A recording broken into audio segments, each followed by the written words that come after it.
देखो रिकॉर्डिंग का मैसेज किया, स्क्रीन शेयर है।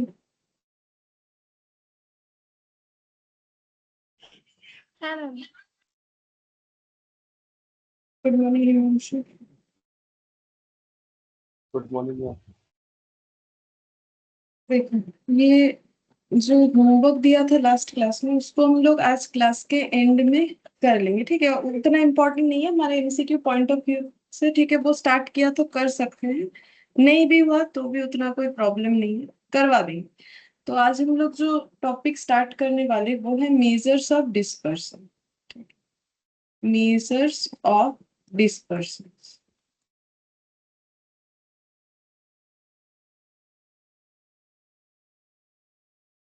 तो मेजर्स ऑफ डिस्पर्सन का मतलब क्या है, देखो। डिस्पर्सन मेनली हमें क्या बताएगा? डिस्पर्सन, ये जो लैंग्वेज है ना, इसका मतलब क्या होता है पता है? इसका मतलब ये बोल सकते हैं हम लोग कि डिग्री ऑफ हेटेरोजेनिटी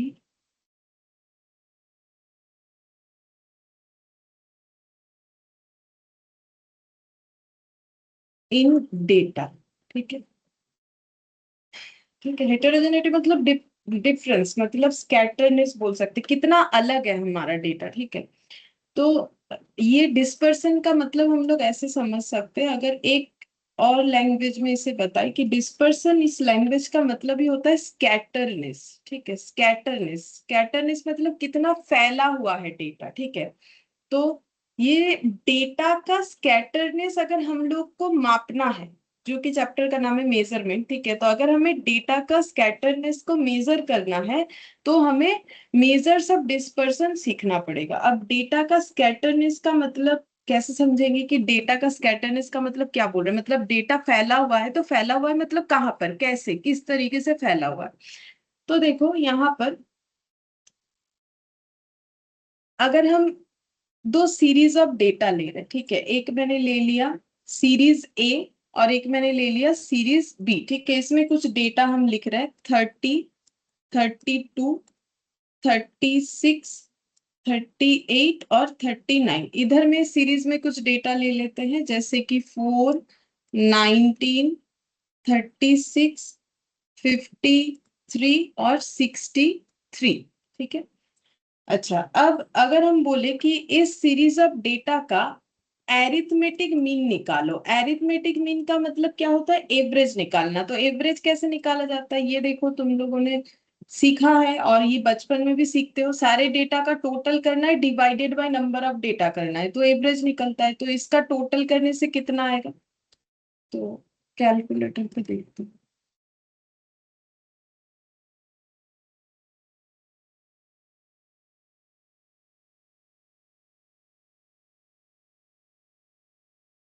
30, 32, 36, 38 और 175। 175, ठीक है।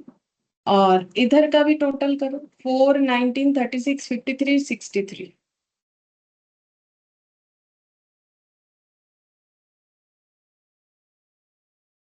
175।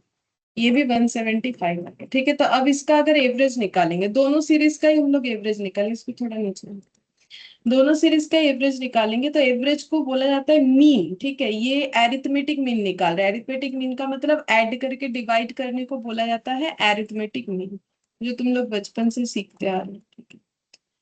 तो 175 डिवाइडेड बाय कितना नंबर ऑफ डेटा, 1, 2, 3, 4, 5, डिवाइडेड 5, यहाँ भी शायद 5 ही है, ठीक है। अच्छा, हाँ 5 ही है, ठीक है।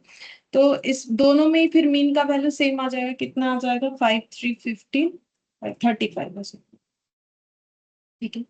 अगर हम इसमें बोले मीडियन निकालो, अब मीडियन कैसे निकाला जाता है? मीडियन का मतलब होता है कि जो डेटा देखो हमारा शॉर्टर टू ग्रेटर फॉर्म में अरेंज होना चाहिए, जो कि मैंने उसी तरीके से दे दिया है। फिर तुम लोग को जस्ट देखना है कि मिडिल में कौन सा डेटा है। तो ये वाले सीरीज में मिडिल में कौन सा डेटा है? पोजीशन के हिसाब से मिडिल 36। 36, ठीक है। तो 36 यहाँ पे लिख दिया मैंने, मीडियन, इसको मीडियन बोलते हैं। और ये वाला यहाँ भी देखो 36 है, ये सीरीज में भी 36, ठीक है। और मोड का मतलब होता है मोस्ट रिपीटेड नंबर। तो देखो दोनों सीरीज में कोई भी नंबर मैंने रिपीट नहीं किया, ऐसा कोई भी नंबर नहीं है जो कि खुद को रिपीट कर रहा है, ठीक है। तो अगर खुद को रिपीट नहीं कर रहा है तो मोड का कोई भी आंसर नहीं मिल रहा है हमें, तो मोड का आंसर हम लोग लिख देंगे नन, मतलब कुछ भी नहीं है। कैसा लिख सकते हैं? बिल्कुल लिख सकते हैं, मोड का आंसर हमारा जीरो भी होता है, ठीक है। मीन मीडियन का नहीं होता है, मोड का आंसर जीरो हो सकता है। अगर सीरीज में कोई नंबर खुद को रिपीट कर ही नहीं रहा है तो मोड का आंसर लिखना है नन, जीरो। अब देखो सीरीज दोनों अलग अलग है, ठीक है। मेन बात जो है हमें सीखना है, सीरीज दोनों अलग अलग है बट दोनों केस में ही एरिथमेटिक मीन मीडियन मोड का आंसर बिल्कुल सेम आया है, 35 36, और मोड का वैल्यू दोनों में जीरो जीरो आया है, ठीक है। तो इसका मतलब ये थोड़ी है कि हम लोगों ने सेम सीरीज पे ही कैलकुलेशन किया है, बिल्कुल नहीं। ये एक अलग सीरीज है, ये एक अलग सीरीज है, ठीक है। ऊपर से दोनों सीरीज का मतलब देखो, ये जो हम लोगों ने यहाँ चेक किया ना, अरिथमेटिक मीन मीडियन मोड, इसको हम लोग बोलते हैं मेजर्स ऑफ सेंट्रल टेंडेंसी, ठीक है। ये जो हम लोगों ने मेजर किया इसको बोला जाता है मेजर्स ऑफ सेंट्रल टेंडेंसी, मतलब डेटा का सेंट्रल वैल्यू निकालने का कैलकुलेशन। तो ये भी डेटा का सेंटर वैल्यू बताता है, ये भी सेंटर वैल्यू ही बताता है, ठीक है। तो मेजर्स ऑफ सेंट्रल टेंडेंसी अगर सिर्फ हमें आता है तो हम लोग इस बात पे आइडेंटिफाई नहीं कर पाएंगे कि अगर आंसर सेम है तो सीरीज अलग है कि एक ही जैसा है।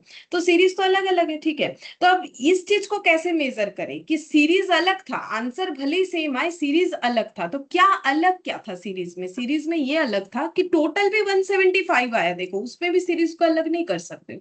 सीरीज में अलग क्या है? सीरीज में इंडिविजुअली डेटा को देखो तो वो अलग है, ठीक है। जैसे एक 30 32 और ये देखो 4 से लेकर 63, और ये दोनों सीरीज में डेटा तो अलग है, वो तो जब हम लोग इंडिविजुअली चेक कर रहे दिख रहा है। इसके अलावा एक और डिफरेंस दिख रहा है कि देखो ये सीरीज में स्कैटरनेस काफी कम है, ठीक है। क्योंकि डेटा कैसा है, 30 फिर 32 फिर 36 फिर 30 फिर 39, और यहाँ पर देखो डेटा 4 उसके बाद सीधा 19 फिर 36 फिर 53 फिर 63, मतलब डेटा में फैलाव काफी ज्यादा है, स्कैटरनेस काफी ज्यादा है, ठीक है। अब इसी चीज को हमें इस चैप्टर में मेजर करना है कि डेटा हमारा कितना स्कैटर्ड है, ठीक है। ये हो गया चैप्टर का नाम का मतलब कि हम लोग यहाँ पर पढ़ने क्या वाले हैं। हम लोग ये पढ़ने वाले हैं कि डेटा हम लोग का कितना डिस्पर्स्ड है, यानी कितना अलग है, कितना फैला हुआ है, कितना स्कैटरनेस है डेटा के अंदर, ठीक है। अब ये स्कैटरनेस जो निकालना है हमें, जो मैंने यहाँ पर बताया, देखो 30 से 32 मतलब 2 का डिफरेंस, यहाँ पर 2 2 2 सभी में 2 का डिफरेंस। तो मेन बात ये है कि यहाँ पर ना जस्ट हमें ये 2 2 से डिफरेंस नहीं देखना होता है कि आपस में डेटा कितना स्कैटर्ड है, ये मेनली नहीं देखना होता है।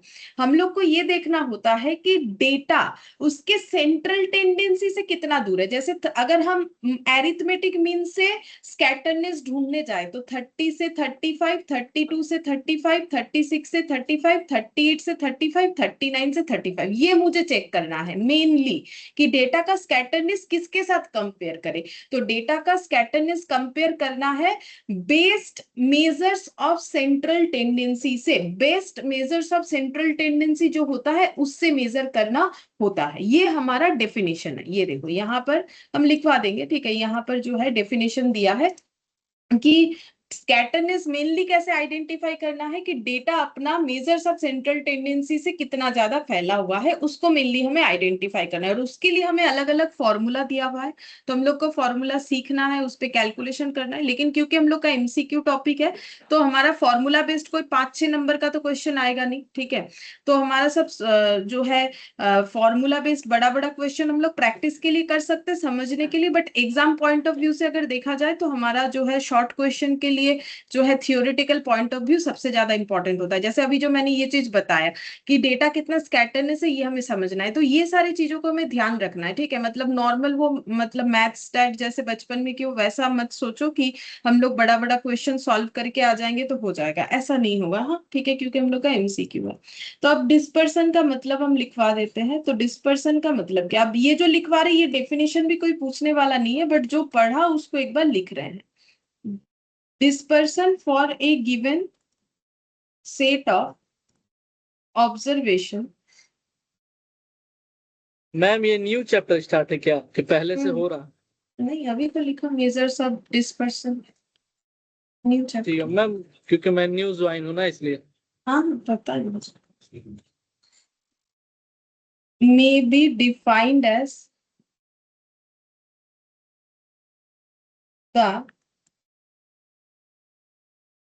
amount of deviation यानी कि गैप होता है of the observation usually from an appropriate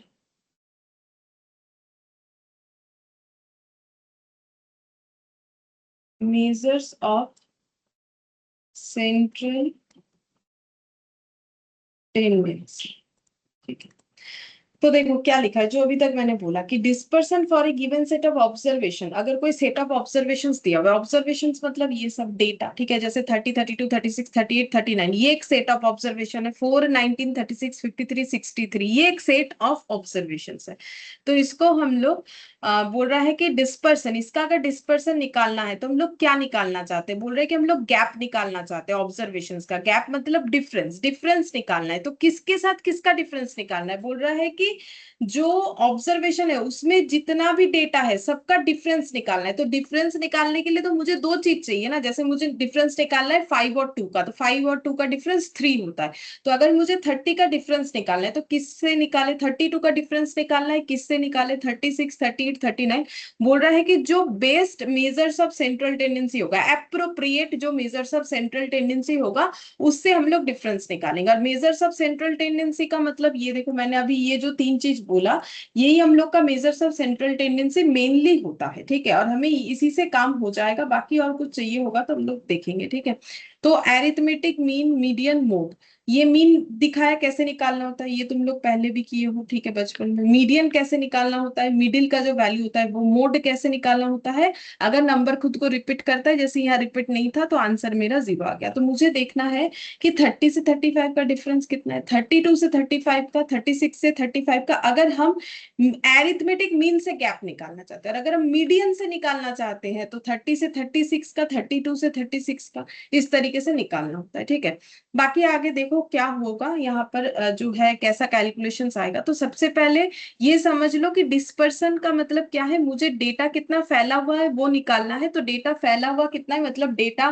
का गैप कितना है वो निकालना है। तो गैप किसके साथ निकालोगे, मीन, मीडियन या मोड, इसके साथ हम लोग डेटा का गैप निकाल सकते हैं। ठीक है, अच्छा अब नेक्स्ट देखो, यहाँ पर हमें फिर क्या क्या जो है टेक्निक सीखना पड़ेगा, क्या क्या टूल्स एंड टेक्निक सीखना पड़ेगा, उसका हम एक टेबल बना देते हैं। लिखो मेजर्स ऑफ डिस्पर्सन। अच्छा, जो भी हम लिखेंगे ना वो लिखना है, ठीक? खाली जो लिखने का जरूरत नहीं होगा वो हम बता देंगे कि मत लिखो।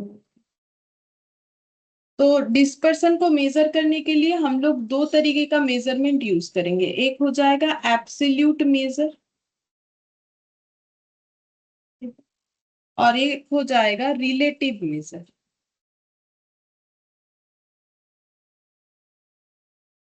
अब ये एब्सोल्यूट का मतलब क्या होता है, एब्सोल्यूट और रिलेटिव, इसका मतलब ऐसे ही बताओ। एब्सोल्यूट और रिलेटिव का मतलब, इसके लिए हमें स्टैटिस्टिक्स रिलेटेड कुछ नहीं पूछ रहे हैं हम। एब्सोल्यूट इस बात का मतलब, अगर एब्सोल्यूट मेजर करने का मतलब क्या होगा, वैल्यू निकालना। ठीक है, एब्सोल्यूट का मतलब वैल्यू निकालना, और रिलेटिव मेजरमेंट का मतलब होता है परसेंटेज निकालना। रिलेटिव मेजरमेंट का मतलब ही होता है परसेंटेज या रेशियो। ठीक है, परसेंटेज या रेशियो में अगर जब हम लोग आंसर निकालते हैं तो उसको बोलते हैं रिलेटिव मेजरमेंट।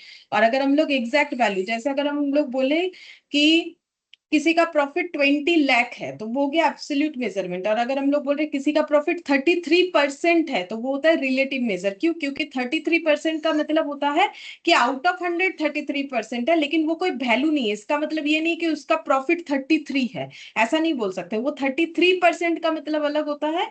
और अगर किसी का प्रॉफिट 20 लाख है तो इसका मतलब अलग होता है। 20 लाख मतलब एब्सोल्यूट। जैसे मान लो किसी को आउट ऑफ 100 20 मिला, एक एग्जांपल दे रहे हैं ऐसे, आउट ऑफ 100 20 मिला है, तो उसको नंबर में 20 मिला है, तो ये 20 हो गया एब्सोल्यूट वैल्यू। और अगर पूछे कि परसेंटेज में कितना मिला है, वैसे यहाँ पर परसेंटेज भी मेरा 20% आ जा रहा है, क्योंकि मैंने वैल्यू ऐसे लिया, वो अलग बात है।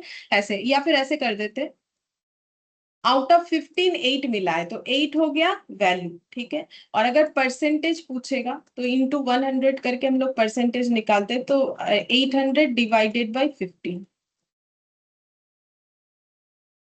तो ये हो गया हम लोग का, देखो 53.33%। तो उसको थोड़ी ना 53 नंबर मिला है, 53.33 मिला है, नहीं, उसका नंबर है 15 में उसे 8 मिला है, तो वैल्यू 8 है, ठीक है। कितना नंबर मिला है, 8 मिला है, कितना परसेंट मिला है, 53.33। तो ये होता है रिलेटिव मेजरमेंट और ये होता है एब्सोल्यूट मेजरमेंट। तो दोनों चीजों का मतलब अलग होता है, एक होता है आउट ऑफ 100 कंपेयर करने के लिए चीजों को बताना, और एक होता है एग्जैक्ट वैल्यू बता देना। तो यहाँ पर भी हमें दो तरीके से सीखना है, एब्सोल्यूट मेजरमेंट और रिलेटिव मेजरमेंट, ठीक है। अच्छा, अब यहाँ पर एब्सोल्यूट मेजरमेंट में हम लोग को क्या क्या सीखना पड़ेगा, रेंज, ठीक है, ये सब हम सिखाएंगे कैसे करके कैलकुलेट होगा। तुम लोग सिर्फ नाम लिखो जो हम बोल रहे हैं कि क्या होगा, हम बता देंगे। रेंज सीखना पड़ेगा, फिर हम लोग को सीखना पड़ेगा क्वार्टाइल डेविएशन, ठीक है, इसको शॉर्ट में बोला जाता है क्यूडी। तो एग्जाम में भी तुम लोग को क्यूडी लिख के दे सकता है, तो इसका मतलब क्वार्टाइल डेविएशन बताना चाह रहा है, ठीक है। फिर होता है मीन डेविएशन, ठीक है, मीन डेविएशन। तो मीन डेविएशन का दो मेजरमेंट होता है इसी के अंदर, ठीक है। इसमें एक हो जाता है मीन डेविएशन, यहाँ पर लिखो अबाउट, ठीक है, मीन डेविएशन अबाउट मीन, और मीन डेविएशन अबाउट मीडियन, ये दो चीज हम लोग को निकालना होता है, मतलब ये सीखना होता है। फिर हम लोग सीखेंगे स्टैंडर्ड डेविएशन, ठीक है, स्टैंडर्ड डेविएशन। ये चार मेजरमेंट, इधर भी सेम वही चार मेजरमेंट ही पढ़ना है, बट इसका कैलकुलेशन का तरीका अलग हो जाएगा, क्योंकि ये रिलेटिव मेजरमेंट करेंगे। तो रेंज के जगह हम लोग पढ़ने वाले हैं कोफिशिएंट ऑफ रेंज। जब हम लोग इसको परसेंटेज में सीखेंगे तो उसका नाम हो जाएगा कोफिशिएंट ऑफ रेंज, ठीक है। मैम एक बार चारों का नाम फिर से बता दीजिए ना। ये तो लिखा हुआ है, लिखो, range, quartile division, mean deviation, about mean, median, standard division, ठीक। देख देख के लिखो।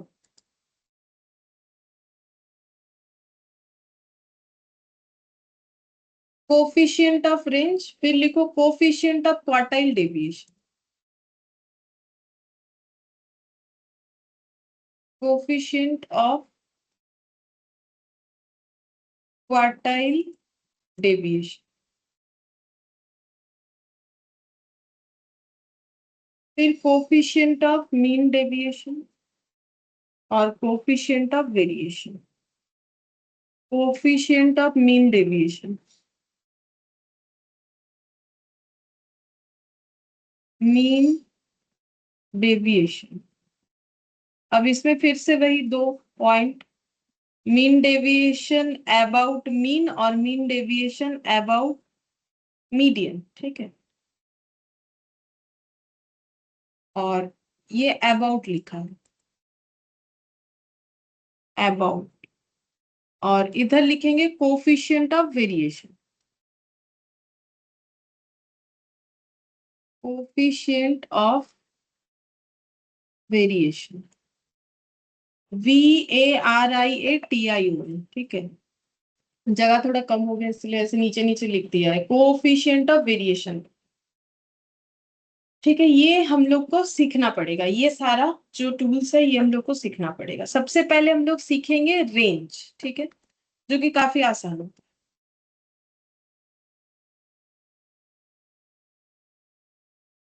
अच्छा, तो रेंज, रेंज में हमें क्या सीखना पड़ेगा,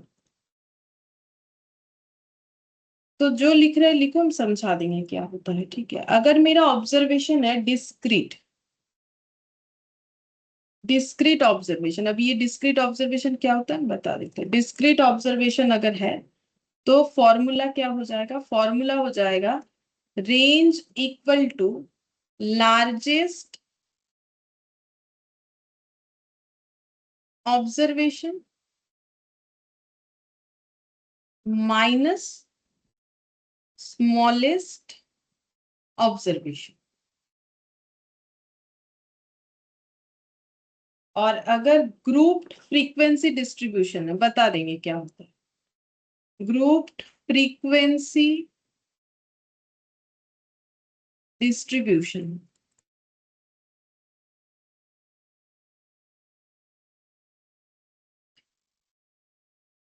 तो रेंज का फॉर्मूला होता है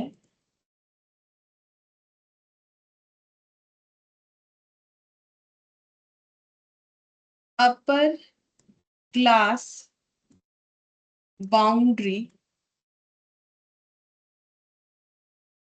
ऑफ, यहाँ नीचे लिख रहे हैं, ठीक है, लास्ट क्लास इंटरवल, सब लिखो, हम बता देंगे, ठीक है, ये मत सोचो कि नहीं आता है, हम बताएंगे, ठीक है। और इसके बाद lower class boundary of first class interval.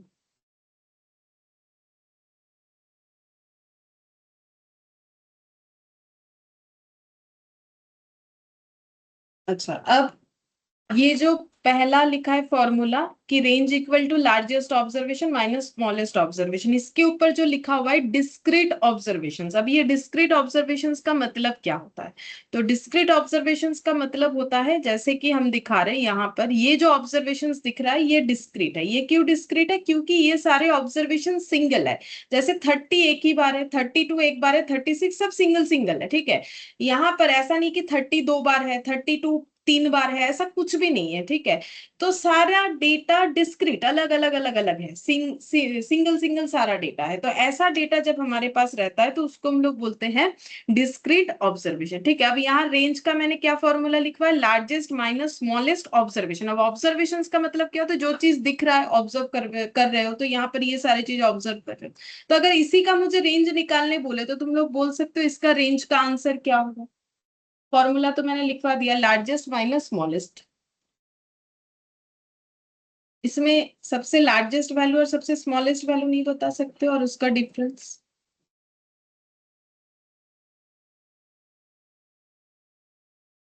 Largest 39 mm, smallest 30। हाँ, तो फिर कितना आ जाएगा? 9 आ जाएगा। बस यही करना है, इतना ही आसान है, ठीक है।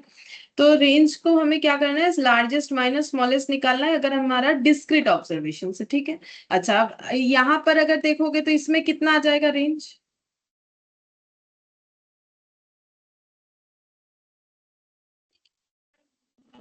59। हाँ, वही माइनस करने से जितना आएगा, 63 माइनस 4 करने से 59 आ रहा है, तो उतना ही हो जाएगा, ठीक है। हाँ, उतना ही आएगा। हम्म। अब देखो, ये समझ में आ गया कैसे रेंज निकालना है सबको? किसी को कोई डाउट है तो बोलो, डिस्क्रीट ऑब्जर्वेशन का रेंज कैसे निकालना है, इसमें अगर किसी को कुछ डाउट है तो पूछ सकते हैं। अच्छा, अगर नहीं है तो हम लोग एक क्वेश्चन करते हैं, ठीक है। अच्छा, अब और एक चीज भी बता देते हैं, इस रेंज में हम लोग लार्जेस्ट और स्मॉलेस्ट ही क्यों पूछते हैं? तो देखो, ऐसा होता है कि अगर हम लोग कुछ परचेस करने जा रहे हैं मार्केट में, या शॉपिंग जो भी बोलो, ठीक है, अगर तुम लोग कुछ खरीदने जा रहे हो, मान लो तुम लोग को एक लैपटॉप ही चाहिए, खरीदने जा रहे हो, ठीक है। तो फिर अब लैपटॉप जब खरीदोगे तो तुम लोग खुद का एक रेंज भी तो डिसाइड करोगे कि हम ये 15,000 से लेके 20,000 के बीच में ले सकते हैं, इससे ज्यादा भी नहीं लेंगे, इससे कम वाला भी नहीं लेंगे। तो रेंज डिसाइड किया कि कितने के अंदर हमें ये प्रोडक्ट खरीदना है, ठीक है। तो इसीलिए जो रेंज है उसमें फॉर्मूले में ये यूज होता है, लार्जेस्ट और स्मॉलेस्ट, ठीक है। तो ये जस्ट समझने के लिए, ठीक है, याद रखने के लिए, क्योंकि काफी सारा फॉर्मूला होता है, भूल जाओगे, तो इस तरीके से हम लोग याद रख सकते हैं। अब देखो, ये वाला क्वेश्चन यहाँ पर, following are the wages of 8 workers expressed in rupees. ये सब रुपीज में वर्कर का जो है वेजेस दिया हुआ है, मतलब कितना इनको वेजेस मिलता है। Find the range and also it's coefficient. तो कोफिशिएंट हम बताते हैं, फॉर्मूला भी उसका बताए, नहीं बताएंगे तो करवा देंगे, ठीक है। पहले इसका रेंज बता दो। पहला बात है, ये डिस्क्रीट वेरिएबल है, क्योंकि यहाँ पर सारे वैल्यूज अलग अलग है, डिस्टिंक्ट है, ठीक है। 82, 96, 52, 75, 70, 65, 50, 70। तो इसका रेंज कितना हो जाएगा?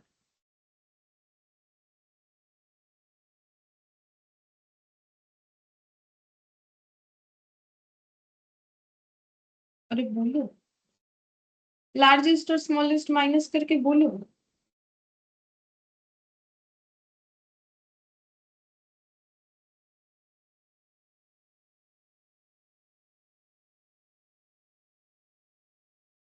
क्या तुम सोच रहे हो कौन बोलेगा?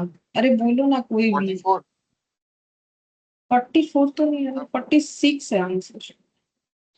96 minus 52 50 अच्छा 50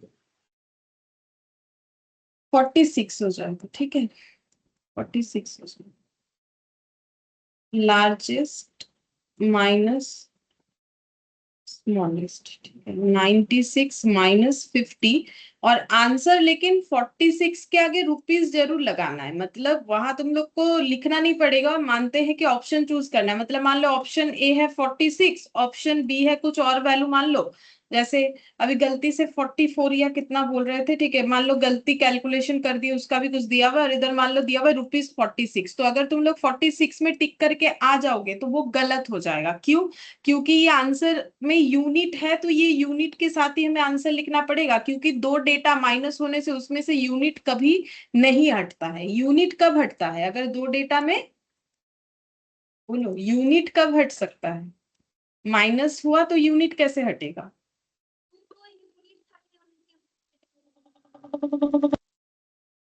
जब डिवाइड होता है ना, जब डिवाइड होता है तो यूनिट हट जाता है, ठीक है। अच्छा, अब यहाँ पर इस क्वेश्चन में हम लोग को कोफिशिएंट ऑफ रेंज भी पूछा था, वो हम समझाएंगे, ठीक है, और ग्रुप फ्रीक्वेंसी डिस्ट्रीब्यूशन का भी करवाएंगे, लेकिन क्योंकि इस क्वेश्चन में हम लोग को कोफिशिएंट ऑफ रेंज पूछा है तो वो भी हम समझाते हैं। कोफिशिएंट ऑफ रेंज ये वाला, ठीक है। तो देखो यहाँ पर पहले हम इसको अपना एक एग्जाम्पल लेके समझाते हैं। जैसे कि मान लो कि मैंने एक सीरीज ऑफ डेटा लिया वेट का, ठीक है, वेट। तो मान लो मैंने कुछ स्टूडेंट का वेट मेजर किया, तो किसी का वेट था 56 kg, किसी का 68 kg, किसी का 49 kg, किसी का 63 kg, और किसी का 76 kg, ठीक है। ये सब वेट था अलग अलग लोगों का। और मैंने उनका हाइट भी मेजर किया, ठीक है, मान लो मैंने हाइट भी मेजर किया, तो किसी का हाइट था 148 सेंटीमीटर, किसी का 156 सेंटीमीटर, 140 सेंटीमीटर, ठीक है, 162 सेंटीमीटर, 170 सेंटीमीटर, ठीक है।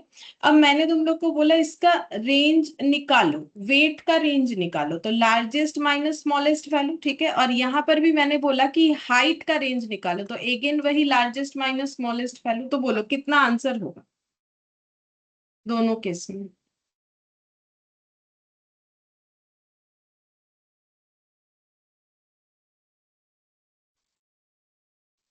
मैम 76 minus 50 नहीं, 49। 56 49 सबसे छोटा है ना, तो कितना आ रहा 27 है? 27 kg, ठीक है, केजी लिखना जरूरी है। और लार्जेस्ट माइनस स्मॉलेस्ट, यहाँ पर सबसे बिगर वैल्यू 170 दिख रहा है, और सबसे कम क्या है? 140 है। 140 तो फिर ये हम लोग 22 का हो जाएगा 30 30 सेंटीमीटर। अच्छा, अब अगर हम ये पूछे कि बोलो किसका रेंज ज्यादा है, कौन सा मतलब किसका रेंज ज्यादा है? वेट का रेंज ज्यादा है कि हाइट का रेंज ज्यादा है? हाइट हाइट का रेंज ज्यादा है, क्योंकि ये 30 लिखा हुआ इसीलिए बोल रहे हो, यही रीजन है ना। देखो इसी से एक चीज समझाएंगे, कोई गलत नहीं है, बोलो इसीलिए तो बोल रहे हो ना कि 27 से 30 ज्यादा है, इसीलिए बोल रहे हो कि हाइट का रेंज ज्यादा है। बात सही है, लेकिन मुझे एक चीज बोलो कि ज्यादा या कम तो कंपेयर करके बताया जाता है, ये 27 ऐसे ये मैम कम होता है, ये 30, हाँ। 170 इसमें ज्यादा है, तो नहीं, रेंज हाइट पूछ रहे हैं ना। रेंज में तो मैम 30 ज्यादा है। हम रेंज ही पूछ रहे हैं। तो इससे तुम लोग ये बोलोगे कि range of y greater than range of x है। अब y x कहाँ से आ गया? कुछ नहीं, हम यहाँ x लिखा था, यहाँ y लिखा था, तो रेंज निकाला x का, तो इसको ऐसे लिख सकते हैं r ऑफ y और r ऑफ x। तो हम लोग बोल रहे हैं r of y greater than r of x है, क्योंकि हमें पता है कि 30 ज्यादा होता है 27 से। लेकिन एक चीज मुझे बताओ, ये तो केजी है, ये तो सेंटीमीटर है, क्या दोनों चीज को हम लोग अच्छा कंपेयर कर मैम, सकते हैं? मैम वेट और हाइट में कंपेयर हो सकता है? नहीं, वही तो बता रहे, ये केजी है, ये सेंटीमीटर है, तो क्या वेट और हाइट में कंपेयर हो सकता है? कभी भी हम लोग ये वैल्यूज को इस तरीके से कंपेयर कर सकते हैं कि नहीं 27 सकते मैम। केजी? नहीं कर सकते, बिकॉज नहीं ये होगा। कंपेयर, हाँ, ये कंपेरेबल नहीं है, क्योंकि अलग अलग यूनिट है, ठीक दोनों है। का यूनिट अलग है। तो यहाँ पर ये लिखेंगे not comparable due to different unit, ठीक है। क्योंकि अलग अलग यूनिट है, तो ये चीज कंपेरेबल नहीं है। तो मुझे अगर कंपेरेबल बनाना है मेरे आंसर को, ठीक है, तो किसी का अनम्यूट हो गया, एक बार म्यूट कर लो। तुम लोग बैकग्राउंड में आवाज होता है ना, तो रिकॉर्डिंग में आ जाएगा फिर। जब बोलोगे तो अनम्यूट कर, ठीक है। तो देखो, रेंज जो है, रेंज का आंसर हम लोग का यूनिट में ही आएगा। जब हम लोग सिर्फ रेंज निकालेंगे ना, तो आंसर हमेशा यूनिट में ही आएगा। क्यों? क्योंकि हम लोग जब भी दो वैल्यू का डिफरेंस निकालेंगे, तो दो वैल्यू का जो भी यूनिट होगा, केजी, सेंटीमीटर, लीटर, किलोमीटर, कुछ भी वह, वही हम लोग का आंसर आएगा। लेकिन फिर दो चीजों को कंपेयर जब करोगे, तो दो अलग अलग यूनिट में नहीं होगा, सेम होता है तो भी कंपेरेबल है, लेकिन अलग अलग है तो कंपेरेबल नहीं है। तो अगर मुझे दो अलग यूनिट के डेटा को कंपेरेबल बनाना है, ठीक है, तो मुझे क्या कैलकुलेट करने आना चाहिए? तो मुझे कैलकुलेट करने आना चाहिए कोफिशिएंट ऑफ रेंज। तो कोफिशिएंट ऑफ रेंज मुझे इस चीज में हेल्प करेगा। क्यों? क्योंकि इसका फॉर्मूला कैसा होता है पता है? डिवाइड फॉर्म में होता है। तो largest minus smallest divided by largest plus smallest into 100, ठीक है, ऐसा होता है इसका फॉर्मूला। और ये फॉर्मूला हम लोग का यूनिट लेस हो जाएगा। कैसे? जैसे कि लार्जेस्ट माइनस स्मॉलेस्ट का वैल्यू क्या आएगा, तो अब हम लोग दोनों में ही निकालेंगे। जैसे अगर हम लोग इसमें निकालते हैं, केजी वाले में निकालते हैं, मतलब ये जो है एक्स सीरीज का कोफिशिएंट ऑफ रेंज निकालते हैं, तो कितना आ जाएगा? 76 minus 49 KG divided by 76 plus 49 KG into 100, ठीक है। और जब हम लोग वेट का, सॉरी, हाइट का निकालेंगे, तो हम लोग का आ जाएगा 170 माइनस 140, 170 प्लस 140, और इस केस में है सेंटीमीटर, सेंटीमीटर इंटू 100, ठीक है। अब 76 माइनस 49 ऑलरेडी कैलकुलेट किया हुआ है हम लोग के पास, देख देख के लिख देंगे, 27 केजी, और ये दोनों का टोटल हो जाएगा, 50 होने से होता 126, 125 होगा शायद, हाँ, इंटू 100। और इधर हो जाएगा 30 सेंटीमीटर डिवाइडेड बाई ये कितना हो जाएगा, 310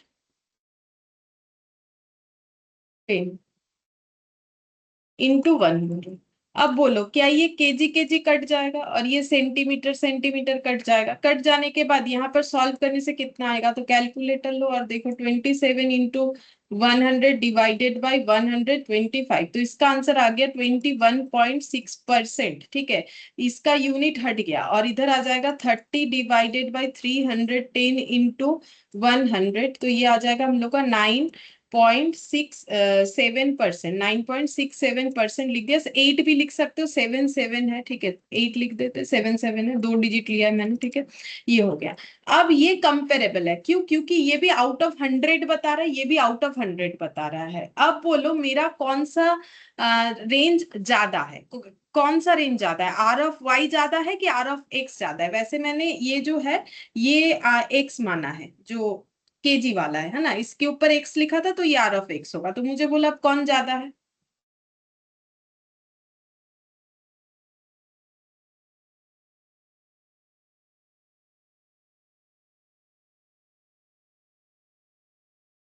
अच्छा ठीक है, चलो हम ही बताते हैं। मैम केजी वाला ज्यादा। हम्म तो R of X greater than R of Y हो गया, X. ठीक है। तो अब देखो उल्टा हो गया ना आंसर, उसके पहले हमें दिख रहा था आर ऑफ वाई, जो कि ये आंसर हो भी नहीं सकता क्योंकि ऐसा हम लोग कंपेयर नहीं कर सकते, ठीक है, ये पॉसिबल नहीं है। तो कंपैरिजन करने के लिए कोफिशिएंट यानी रिलेटिव मेजरमेंट लाया गया है, ठीक है। तो ये अभी हम ये समझाने का कोशिश कर रहे हैं कि रेंज के जगह कोफिशिएंट ऑफ रेंज मतलब एब्सोल्यूट मेजर और रिलेटिव मेजर्स का मेन काम क्या है। तो एब्सोल्यूट मेजर तो हमें वैल्यू देता है, पहला बात है परसेंटेज में आंसर नहीं देता है, और एक तरीका है परसेंटेज में निकालने का। अब दो तरीके का रीजन जरूरत क्या पड़ा कंपैरिजन करने के लिए, क्योंकि एक हमें यूनिट फ्री मेजरमेंट देता है और दूसरा हमें यूनिट फ्री मेजरमेंट नहीं देता है। जो हमें यूनिट फ्री मेजरमेंट देता है वो हमें कंपेयर करने का स्कोप देता है, जो हमें यूनिट फ्री मेजरमेंट नहीं देता है वो हमें कंपैरिजन का स्कोप नहीं देता। ये चीज है, ठीक है। तो कोफिशिएंट ऑफ रेंज का भी फॉर्मूला साथ ही साथ मैंने यहाँ पर बता दिया, ठीक है। तुम लोग के पास अगर अपने टेबल में यहाँ जगह है तो इसके नीचे भी फॉर्मूला एक एक करके चाहो तो लिख सकते हो, और नहीं है तो जैसा हम लिख रहे हैं वैसा लिख लो, ठीक है। अब यहाँ पर एक चीज लिखो, इस यहाँ पर थोड़ा बहुत तो जगह होगा, यहाँ पर एक चीज लिख सकते हो, एब्सोल्यूट मेजरमेंट का नॉट यूजफुल फॉर कंपैरिजन। यहाँ पर छोटा छोटा लिख लो कि ये इसका डिमेरिट्स हो गया कि नॉट यूजफुल फॉर कंपैरिजन, और ये हमें हमेशा वैल्यू प्रोवाइड करेगा, ठीक है। और इसमें लिखो ये यूनिट वाला वैल्यू प्रोवाइड करेगा, ठीक है। और रिलेटिव मेजरमेंट का क्या है, रिलेटिव मेजरमेंट का जो है यहाँ पर लिखो कि यूजफुल फॉर, ऊपर लिखते हैं थोड़ा सा, यूजफुल फॉर कंपैरिजन, ठीक है, यूजफुल फॉर कंपैरिजन। अच्छा, फिर ये सेकंड ये परसेंटेज में आंसर देगा, तो ये जो परसेंटेज लिख रखा है इसके पास ही मैंने नंबर 2 लिख दिया। और नंबर 3 है कि ये यूनिट लेस मेजरमेंट है, तभी तो कंपेयर कर सकते हैं, ये यूनिट लेस मेजरमेंट है। तो ये 3 पॉइंट बोल सकते हो, दोनों का जो है मेरिट्स डिमेरिट्स में भी आ गया। तो एक तो फीचर्स है भाई, ये वैल्यू में बताता है, ये परसेंटेज में बताता है जो 2 वाला है, और एक यूनिट में देता है, यूनिटलेस मेजरमेंट देता है, यूनिटलेस देने के कारण ये कंपेरेबल है, ये कंपेरेबल नहीं है, ठीक है। अच्छा, अब रेंज हो गया, कोफिशिएंट ऑफ रेंज ये भी हम लोगों ने यहाँ पर सीख लिया, ठीक है। तो ये तो मैंने दूसरे क्वेश्चन से सिखाया। अब तुम लोग इसका ये जो क्वेश्चन देखा था इसका कोफिशिएंट ऑफ रेंज निकालने हमें बोला था, ये जो क्वेश्चन हम लोग यहाँ पर लिए थे ये 14.2.1 जो दिख रहा है, इसका कोफिशिएंट ऑफ रेंज निकालना है। तो फॉर्मूला तो बता दिया, तो इसका कोफिशिएंट ऑफ रेंज बताओ।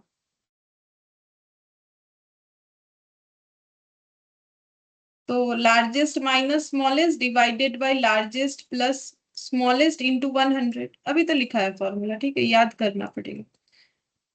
46 रुपीज और इधर से 96 प्लस 50 कितना होता है 146 इंटू 100 कितना हो जाएगा 31.5.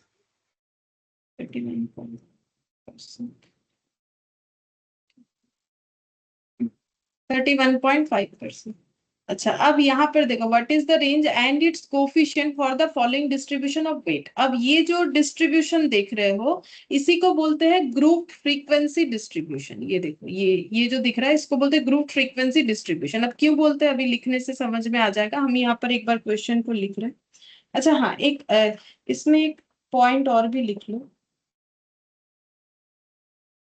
अच्छा ठीक है, चलो पहले ये क्वेश्चन करवा देते हैं फिर ही लिखेंगे। ग्रुप फ्रीक्वेंसी डिस्ट्रीब्यूशन का क्वेश्चन करेंगे, क्वेश्चन का नंबर लिख लेते हैं 14.2.2।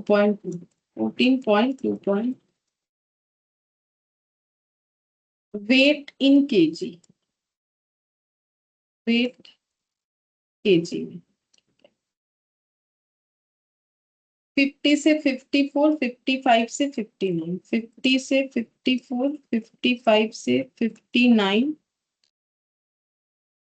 60 से 64, 65 से 69, 60 से 64, 65 से 69, 70 से 74।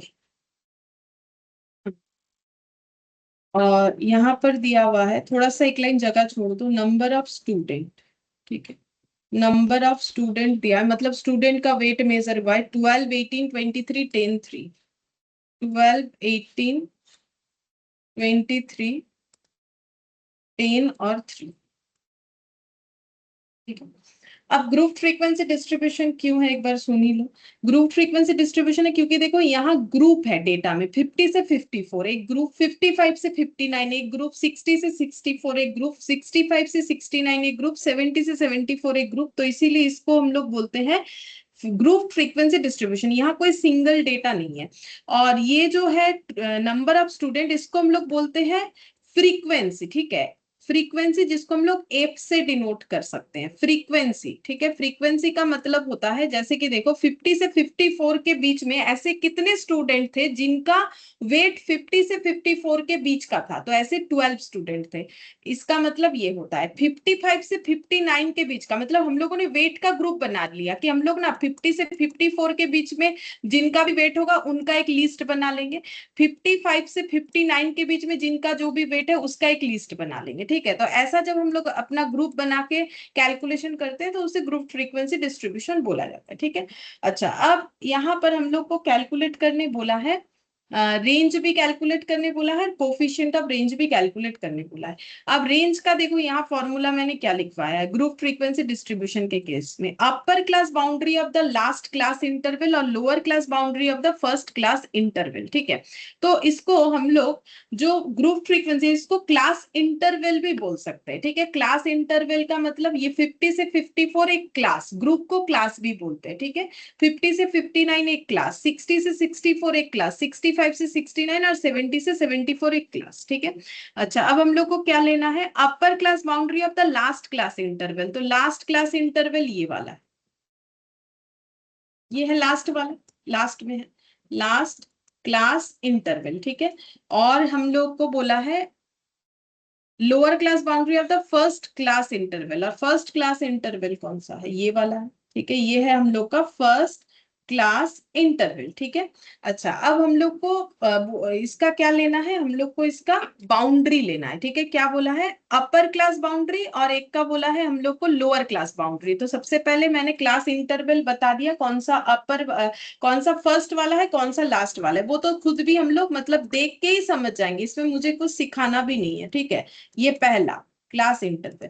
अब जो है अपर क्लास बाउंड्री कौन सा है, अपर क्लास और लोअर क्लास, तो ये होता है लोअर क्लास, इसको लिमिट बोलते हैं। ठीक है, और इसको बोलते हैं अपर क्लास लिमिट। तो हर एक क्लास में ये पहला वाला देखो 50 और 54 में कम कौन सा 50, तो इसको बोलते हैं लोअर क्लास लिमिट, और 54 को बोलेंगे अपर क्लास लिमिट। अगेन 55 और 59 में सबसे कम 55, तो लोअर अपर इस तरीके से लिखा हुआ रहता है, लोअर देन अपर, लोअर देन अपर। ठीक है, तो हम लोग को क्या लेना है, फर्स्ट क्लास इंटरवल का लेना है अपर क्लास बाउंड्री। ठीक है, तो अपर क्लास बाउंड्री लेना है, लेकिन मैंने लिखा है क्लास लिमिट, फिर भी देखो यहाँ पर अपर क्लास लिमिट कितना है फर्स्ट क्लास इंटरवल का 50, और जो लास्ट क्लास इंटरवल है उसका मुझे लेना है लोअर क्लास लिमिट, जो कि मुझे दिख रहा है 70। ठीक है, लेकिन लिमिट नहीं लेना है, हम लोग को क्या बनाना है, अपर क्लास बाउंड्री बनाना है लिमिट को, और इसको बनाना है लोअर क्लास बाउंड्री। ठीक है, तो ये बाउंड्री कितना होगा,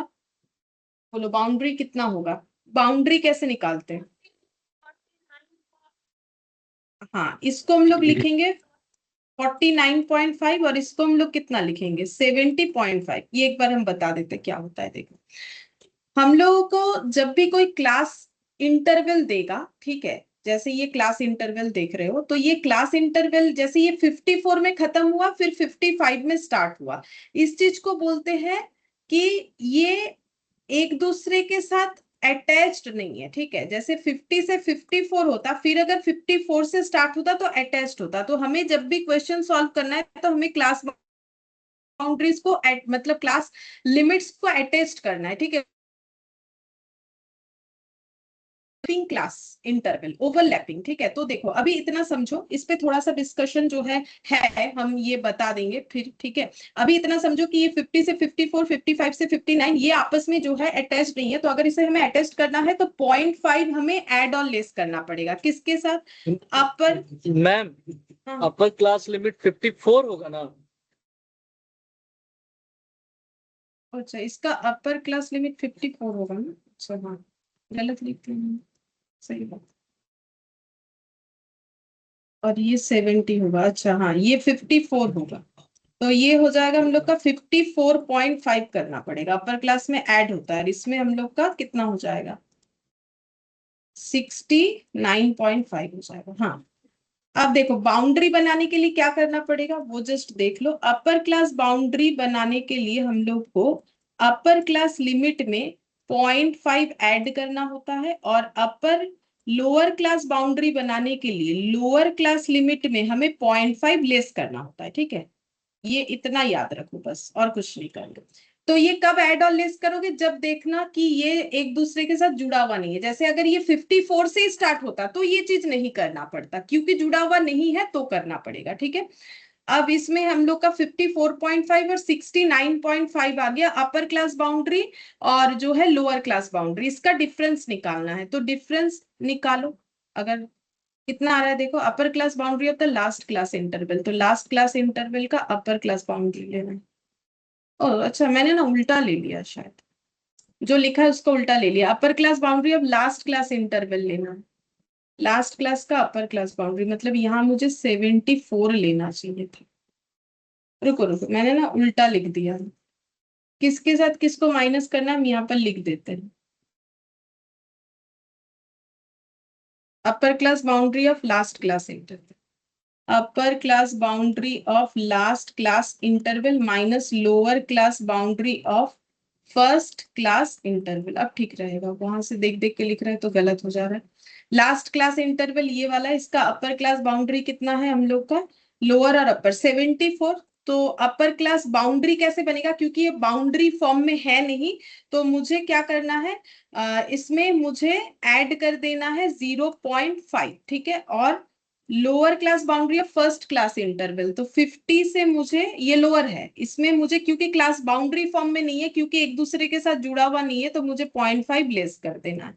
तो 74.5 माइनस 49.5 कितना आ जाएगा,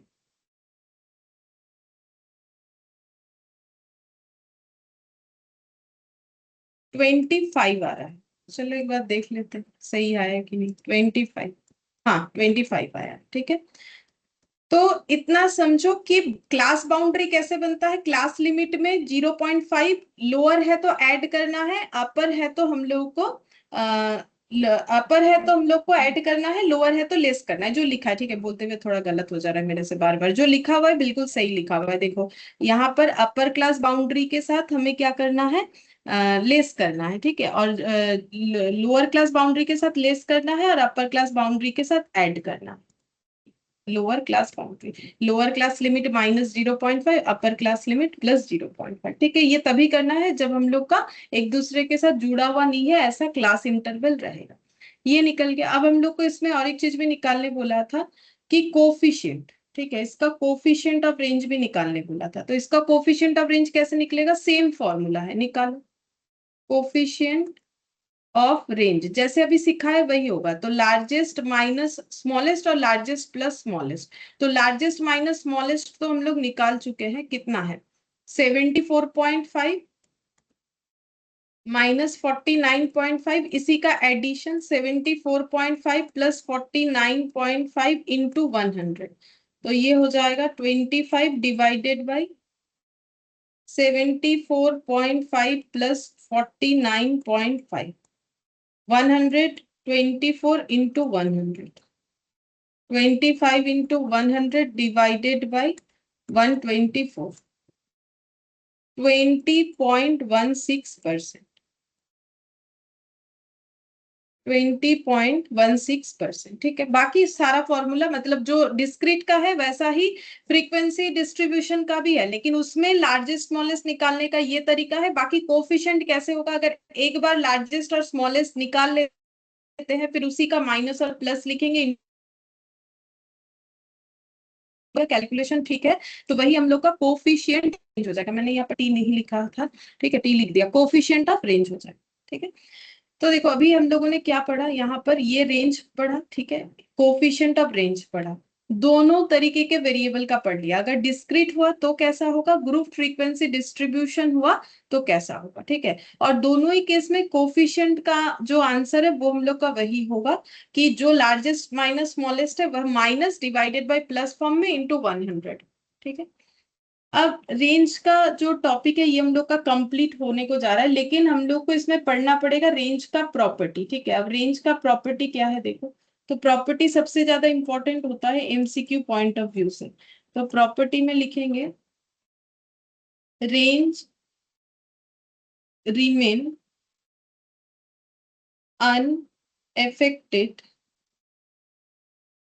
due to change of origin. Origin change हम समझा देंगे क्या होता है, प्लस या माइनस करना, but affected in same ratio due to change in scale। Scale change का मतलब होता है इनटू और डिवाइड करना, ठीक है। अच्छा, अब ये कैसे करके एप्लीकेबल होता है वो हम दिखा देते हैं, ठीक है। हम ये वाला जो प्रूफ है ये सिर्फ रेंज में ही करके दिखाएंगे, ठीक है। बाकी में तुम लोग अपना मन हो तो करके देख सकते हो, क्योंकि सब में दिखाना जरूरी नहीं है, एक समझा देना जरूरी है, वो हम बता देते हैं, ठीक है। तो देखो जैसे कि हम यहाँ पर लिख रहे हैं एक्स, ठीक है। एक्स एक ऑब्जर्वेशन लिया है जिसका हम वैल्यू लिख रहे हैं 5, 9, 18, 21, 32, 40, 57 और 63, ठीक है। अच्छा, अगर हम पूछे कि इसका रेंज बताओ, तो रेंज को हम कैसे डिनोट कर रहे हैं, आर ऑफ एक्स। तो इसका रेंज बोलो क्या होगा, अभी इतना देर हम लोगों ने जो सीखा उसी से बताओ इसका रेंज क्या लिखें।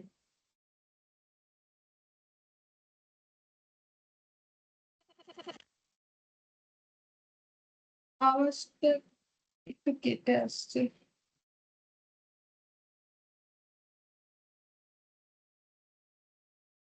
Ma'am 63 minus 5।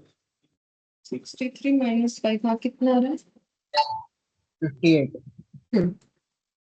63 माइनस 5 यानी कि 58 आ गया, ठीक है। अब हम लोग को क्या बोला है, हम लोग पहले समझेंगे कि ओरिजिन चेंज क्या होता है। तो ओरिजिन चेंज का मतलब प्लस या माइनस करना होता है, ठीक है। तो हम क्या कर रहे हैं, ये जो मेरा ये डेटा ओरिजिनल डेटा है। ओरिजिनल मतलब ये ही, मतलब ये डेटा मैंने जो लिखा है ये मेन डेटा है ओरिजिनल का मतलब। यहाँ पर अब हम इस डेटा में कुछ ऐड करना चाहते हैं, ठीक है। तो मान लो मैंने यहाँ पर 2 ऐड कर दिया, तुम लोग कुछ भी ऐड करके देख सकते हो, एक ही बात आएगा, बट हम अभी यहाँ पर स्मॉलेस्ट डेटा ले रहे हैं ताकि जल्दी कैलकुलेशन हो। तो अगर मैंने 2 ऐड कर दिया तो मैंने क्या कर दिया, डेटा का ओरिजिन चेंज कर दिया। कैसे करके, प्लस फंक्शन करके। माइनस से भी कर सकते हैं, वो भी दिखा देंगे। प्लस करके हम लोगों ने डेटा का ओरिजिन चेंज कर दिया। तो अब 5 कितना हो जाएगा, एक्स मतलब तो ये 5, 9, 18, 21, 32, 40, 57, 63। तो 5 कितना हो जाएगा, एक बताओ तुम लोग, तो मुझे समझ में आएगा कि क्या करना है, तुम लोग समझ रहे हो कि नहीं समझ रहे। ये तो x का वैल्यू में 2 ऐड करना है, ये सभी तो x है, सभी में 2 ऐड करना है। एक बार बोलो कितना होगा, 7, 9 कितना होगा 11। ऐसे करके करना है। फिर 18 में 2 ऐड हो जाएगा, 20, 21 में 2 ऐड कर दो, 23, 20, 32 में 2 ऐड कर दो, 35, 40 में 2 ऐड कर दो, 42, 57 में 2 ऐड कर दो, 59, 63 में 2 ऐड कर दो, 65, ठीक है। अब इसका निकालो रेंज। तो इसको हम आर ऑफ वाई लिख रहे हैं, क्यों, क्योंकि मैंने इसको वाई में असाइन किया है। तो आर ऑफ वाई कितना हो जाएगा,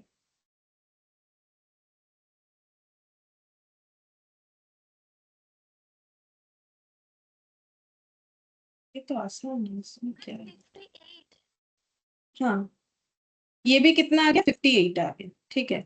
तो +2 करने पे, डेटा चेंज होने पे हम लोग का रेंज का आंसर चेंज नहीं हुआ, ठीक है। तो अब इसको देखो, हम यहाँ पर माइनस से भी करके दिखा देते हैं, ठीक है। तो माइनस कितना करेंगे, वही हम स्मॉलेस्ट डेटा ही ले रहे हैं ताकि जल्दी कैलकुलेशन हो। तो मैंने x - 2 कर दिया। चलो तुम लोग सोचोगे 2 ही क्यों बार बार ले रहे हैं, चलो कुछ और ले लेते, 3 ले हम लेते, ठीक। 32 प्लस मैम 32 प्लस 2 34 होगा, आपने 35 लिखा है। चलो ये वाला 34, ठीक है। अच्छा अब ये वाला बोलो, -3 करने से, किस में -3 करना है? ये 7 में मत करो, जो ओरिजिनल डेटा है उस पे करना है। हम एक एक कंडीशन दिखा रहे हैं, ठीक है? तो ये जो भी करना है ये एक्स वाले डेटा पे करना है, इस पे नहीं करना है, ठीक है? ये तो लाइन बाय लाइन करके दिखा रहे हैं एक ही साथ, ठीक है? तो 5 - 3 2 हो जाएगा, 9 - 3 7 7 6 होगा। अच्छा ठीक है, और ये 18 - 3 15 15 21 - 3 18 18, 32 - 3 29 29 और ये हो जाएगा 37 37 54 54 60। 60 अब इसको भी मैंने y लिखा है, इसको z लिख देते हैं, दोनों y लिख दिया मैंने, इसको z लिख देते हैं ताकि समझना आसान है, ठीक है? अब r ऑफ z फिर कितना आएगा, मतलब रेंज ऑफ इसका, ये जो z वाला सीरीज बना है इसका रेंज कितना होगा। तो देखो मैंने ऐसे ही अरेंज किया है कि एकदम लास्ट वाला ही हम लोग का बिगेस्ट है और उस एकदम स्टार्टिंग वाला स्मॉलेस्ट है। तो 60 - 2 कितना हो गया, फिर से 58 हो गया। अब ये लाइन पढ़ो, क्या लिखा है? रेंज रिमेन अनएफेक्टेड, बोल रहे हैं रेंज का आंसर में कोई चेंजेस हमें नहीं दिखेगा अगर हम लोग डेटा का ओरिजिन चेंज कर रहे हैं, मतलब डेटा में कुछ प्लस और माइनस कर रहे हैं। तो क्या ये प्रूफ हुआ कि हम लोगों ने ओरिजिनल डेटा में 2 प्लस किया 3 माइनस किया? तुम लोग कुछ भी कर सकते हो इसमें, मैंने 2 3 लिया, तुम लोग जो मन चाहे कोई भी डेटा ले सकते हो, उसमें कोई प्रॉब्लम नहीं। लेकिन सभी में आंसर क्या आएगा पता है? इक्वल 58। सभी में आंसर क्या आएगा? 58। कोई भी इफेक्ट नहीं हुआ है, मतलब प्लस या माइनस होने पे कुछ भी इम्पैक्ट नहीं आया। ये जो मेन डेटा था इसका भी रेंज 58, आफ्टर चेंज करने के बाद भी 58 ही हो रहा है, चेंज करने के बाद भी 58, लेकिन चेंज क्या होना चाहिए, प्लस या माइनस होना चाहिए, ठीक है? और बोल रहा है उसके बाद अफेक्टेड होगा। अच्छा ये वाला तो करेंगे तो समझ में आएगा कि अफेक्टेड कब होगा। बोल रहा है कि डेटा में इनटू और डिवाइड करने से अफेक्टेड हो जाएगा। चलो देखते हैं तो कैसे होगा। तो हम लोग यहाँ पर ले लेते हैं कोई एक डेटा, क्या ले, एक्चुअली हम यहाँ पर थोड़ा डेटा चेंज कर दे रहे हैं। क्यों? क्योंकि अगर हम ये सबको 2 से डिवाइड करेंगे ना, सब पॉइंट पॉइंट में आएगा तो तुम लोग को कैलकुलेशन करने में प्रॉब्लम होगा, तो हम थोड़ा डेटा चेंज करते हैं। तो अब डेटा ले लेते हैं 4, क्योंकि अभी मैंने ये जो डेटा लिया ना ये सब सेम डेटा से डिविजिबल नहीं होगा, तो मुझे वो प्रूफ करने में ना पॉइंट पॉइंट आ जाएगा, तो हम लोग को इस पे कैलकुलेशन में टाइम लगेगा, इसीलिए चेंज कर रहे हैं। बाकी तुम लोग चाहो तो इस पे भी वो चीज एप्लीकेबल करके घर पे देख सकते हो, अगर अपना मन हो कि हम लोग चेक करके देखें कि सच में इसमें भी प्रूव होगा कि नहीं, तो करके देख सकते हो। तो मैंने पहले एक सीरीज ऑफ डेटा फिर से ले लिया, ऐसा डेटा लिया है जो कि सारा 2 से डिवाइड होगा, कुछ पॉइंट में नहीं आएगा। क्या ये 2 से डिवाइड नहीं होगा? क्यों नहीं होगा, होगा ना, लेकिन पॉइंट आने से हम लोग को कैलकुलेशन करने में टाइम लगेगा, हम लोग ओरली नहीं कैलकुलेट कर पाएंगे। तो इस केस में रेंज ऑफ एक्स कितना होगा पहले ये बताओ। तो मैंने इसी रीजन से डेटा चेंज किया, अदरवाइज इसी में दिखा सकते थे। 60 बोलो। होगा मैम 60 60 तो हाँ 60, 64 - 4 यहाँ पर हो गया 60, आर ऑफ एक्स हो जाएगा हम लोग का 60। अब हम इसमें क्या चेंज करेंगे, स्केल चेंज। स्केल चेंज का मतलब होता है ओरिजिनल डेटा में इनटू या डिवाइड करना, ठीक है?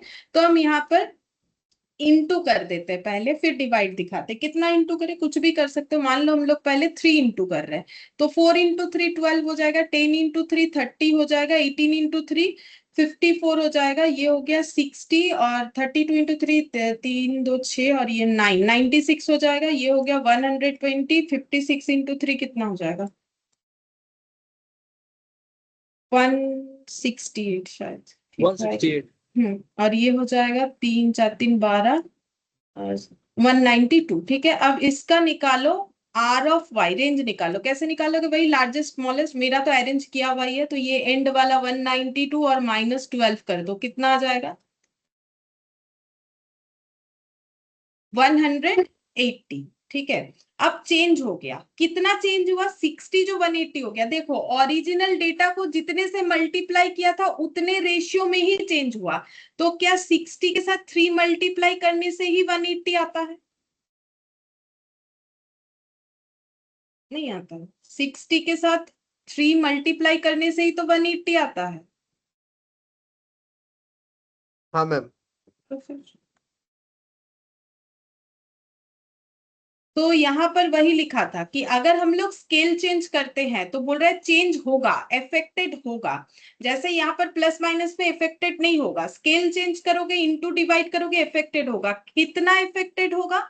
बोल रहा है कि उतने से ही अफेक्टेड होगा, जितने से ओरिजिनल डेटा को चेंज किया है हम लोगों ने, सेम उतने से ही अफेक्टेड होगा। ठीक है, अब अगर हम यहाँ पर ले लेते हैं z और हम यहाँ पर कर देते हैं ओरिजिनल डेटा में डिवाइड 2। ठीक है, 2 तो हम बाद में डिवाइड करेंगे, पहले तुम लोगों से ये पूछ लेते हैं, इस केस में मेरा r ऑफ z कितना होगा ये तुम लोग बताओ बिना कैलकुलेशन किए। तो कैसे बताओगे? मैंने अभी अभी सिखाया कि ओरिजिनल डेटा को जितने से इंटू या डिवाइड करोगे, रेंज का ओरिजिनल आंसर भी उतने से ही इंटू या डिवाइड हो जाएगा। तो बोलो यहाँ पर r ऑफ z का आंसर क्या होगा? 30 होगा मैम, 30। हाँ, 30 तो होगा फिर मैम। डिवाइडेड बाय कितना लिखा है मैंने? डिवाइडेड बाय 2 करना है। ठीक है, तो अगर डिवाइडेड बाय 2 करेंगे तो ये 30 हो जाएगा। अब चेक करो 30 हो रहा है कि नहीं, बिल्कुल होगा। तो 4 डिवाइडेड बाय 2 करने से 2, 10 डिवाइडेड बाय 2 करने से 5, 18 बाय 2 9, 20 बाय 2 10, 32 बाय 2 16 और 40 बाय 2 20, 56 बाय 2 28, 64 बाय 2 32। अब देखो आर ऑफ जेड 32 माइनस 2 आ गया 30। तो ये हम लोग का एमसीक्यू हो जाएगा। ठीक है, जैसे ये जो मैंने तुम लोग को प्रूफ करके दिखाया, उसके पहले पूछा कि बोलो कितना आएगा, तो तुम लोगों ने बोला 30 आएगा, जो कि सही है। तो इस तरीके का एमसीक्यू होगा हम लोग का, तो उसमें हमें बताना है। ठीक है, अच्छा अब मैंने प्लस 3x किया है तो ही क्या आंसर मैच हुआ है? अच्छा, अब इसमें ना एक साइन का बात भी होता है। ठीक है, चेंज ऑफ स्केल में, तो चेंज ऑफ स्केल में रेंज क्या हो जाएगा? अफेक्टेड हो जाएगा। यहाँ पर लिख देते ये हम लोगों ने क्या सीखा? Change of origin. ठीक है, चेंज ऑफ ओरिजिन, और ओरिजिन चेंज का मतलब होता है प्लस और माइनस होना। और यहाँ पर लिखेंगे चेंज ऑफ स्केल। ठीक है, चेंज ऑफ स्केल, ये स्केल चेंज तुम लोग इस डेटा पे भी चेक कर सकते हो, बट पॉइंट आएगा, इसीलिए यही प्रॉब्लम है और कुछ नहीं। अच्छा, अब यहाँ पर एक चीज और देखो, यहाँ पर इफेक्ट क्या क्या हुआ? वैल्यू तो इफेक्ट हुआ ही, वैल्यू इफेक्ट हुआ मतलब जो पहले 60 था वो 180 हुआ, और उसके बाद वो 30 हुआ जब हम लोगों ने डिवाइड 2 किया, और हम लोगों ने जब मल्टीप्लाइड बाय 3 किया तो 180 हुआ। अब एक साइन का कंसेप्ट भी यहाँ पर समझना जरूरी है। ठीक है, तो यहाँ पर लिखते हैं साइन। साइन का क्या कंसेप्ट है समझो। अब मैंने जैसे यहाँ पर 3x लिया तो मैंने +3 किया। अब हम मान लो कि p लिख देते हैं, मैंने -3x कर दिया। ठीक है, अगर मैंने -3x कर दिया तो सबसे पहले मुझे एक चीज बोलो कि मैंने यहाँ p लिया है, तो r ऑफ p मतलब रेंज ऑफ p का आंसर क्या होगा? तो ओरिजिनल में कितना मल्टीप्लाई हो जाएगा उतना ही आंसर होगा। r ऑफ p बिना कैलकुलेट किए बोलो कितना आंसर होगा?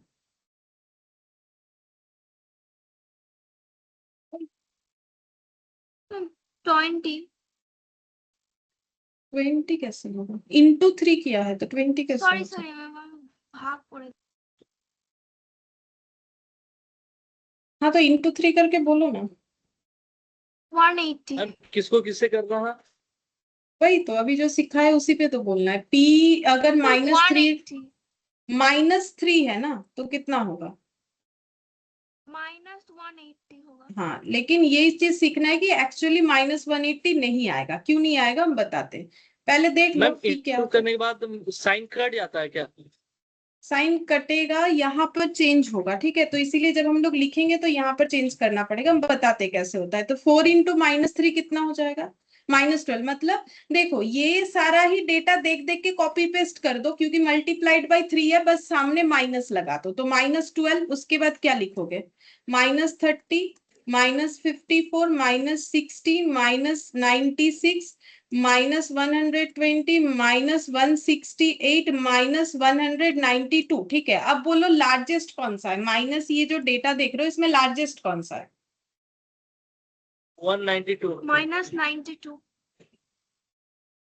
ये लार्जेस्ट थोड़ी होता है, नेगेटिव वैल्यू में -12 लार्जेस्ट -12। -12। -12 लार्जेस्ट होता है। ठीक है, नेगेटिव वैल्यू में -12 लार्जेस्ट होगा ना, जो वैल्यू सबसे कम होगा और माइनस लगा हुआ होता है वो लार्जेस्ट होता है। तो अब लार्जेस्ट माइनस स्मॉलेस्ट, तो अब माइनस कितना लिखोगे? -192, ये स्मॉलेस्ट है। जी मैम। ठीक है, अब इसका कैलकुलेशन करो तो -12 और माइनस माइनस में +192 कितना हो जाएगा? -180।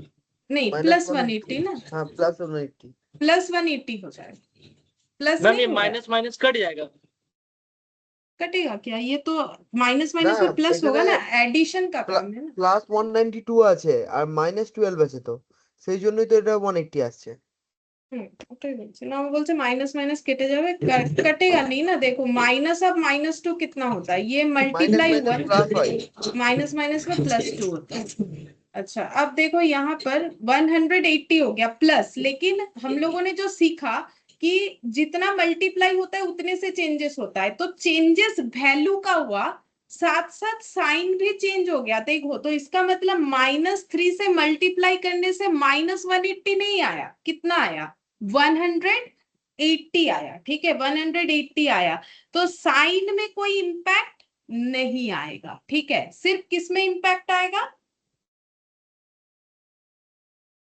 वैल्यू में। मतलब हम ये कहना चाह रहे हैं कि मेरा 60 मल्टीप्लाई हुआ है अगर ओरिजिनल डेटा में तो उतने से बढ़ जाएगा। तो जैसे 63 इंटू हुआ तो 180। अब 3 + 3 हो या -3, दोनों केस में ही मेरा आंसर क्या होगा?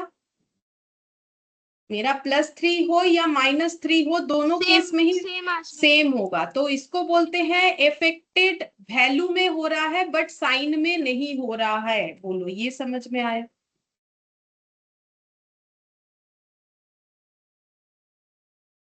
हाँ और अगर मैंने डिवाइड कर दिया x डिवाइडेड बाय -2 से, ठीक है, तो अब मुझे बोलो बिना कैलकुलेशन किए तुम लोग कि आंसर कितना आएगा? अगर हम इसे R(Q) निकालते हैं, बोलो आंसर कितना आएगा? 30 डिवाइडेड बाय हम -2 कर रहे हैं, लेकिन माइनस का इंपैक्ट नहीं आएगा, इसका आंसर मेरा 30 ही आ जाना चाहिए। माइनस का कोई इंपैक्ट नहीं आता है जब हम लोग का स्केल चेंज होता है इन केस ऑफ रेंज। ये याद रखना पड़ेगा तुम लोग को। इतना समझाया ताकि आसानी से याद रहे, लेकिन मेन तो ये बात तुम लोग को याद रखना है, तभी जाके एग्जाम में इसका हम लोग लिख के आ पाएंगे। ठीक है, तो अब यहाँ पर क्या आंसर हो जाएगा? तो ये देखो, देख देख के कॉपी पेस्ट करो। यहाँ पर हो जाएगा -2 -5 -9 -10, ठीक है, -16। ये एक बार ऑलरेडी डिवाइड 2 किया हुआ है तो हम देख देख के लिख रहे हैं और कुछ नहीं। -20 -28 -32, ठीक है। तो अब रेंज निकालो, तो लार्जेस्ट माइनस स्मॉलेस्ट, तो लार्जेस्ट कितना है? -2, और स्मॉलेस्ट कितना है? -32, ठीक है। थोड़ा यहाँ जगह कम पड़ी है, तुम लोग अपना लिख लो। ठीक है, तो RQ क्या हो जाएगा? -2 माइनस माइनस में +32, तो -2 और +32 +30 होता है। ठीक है, तो यहाँ याद रखने वाला बात यही है कि ओरिजिन चेंज होने से अनइफेक्टेड रहेगा, आंसर सेम आएगा। ओरिजिन चेंज का मतलब प्लस माइनस करना, और अगर स्केल चेंज हुआ तो इफेक्टेड होगा। कितने से होगा? उतने से ही होगा जितने से मल्टीप्लाइड और डिवाइड हुआ है, जिसको इंग्लिश में बोलते हैं सेम रेशियो में। ठीक है, उतने रेशियो से इम्पैक्टफुल होगा। जैसे 60 3 टाइम्स बढ़ेगा और 60 2 टाइम्स कम होगा, डिवाइड होने से कम होता है। लेकिन अब +3 × 3 में +3 से इंटू करो या -3 से करो, आंसर दोनों में सेम आएगा। +2 से डिवाइड करो या -2 से डिवाइड करो, आंसर दोनों में सेम आएगा, क्योंकि साइन से इंपैक्ट नहीं होता है, ओनली वैल्यू से इंपैक्ट होता है। हम लोगों ने प्रूफ करके देख लिया। बोलो यहां तक क्लियर?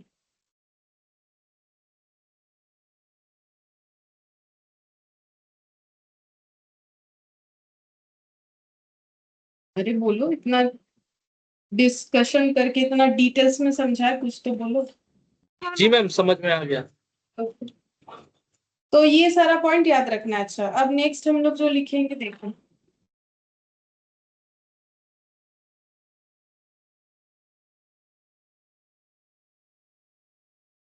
यहाँ पर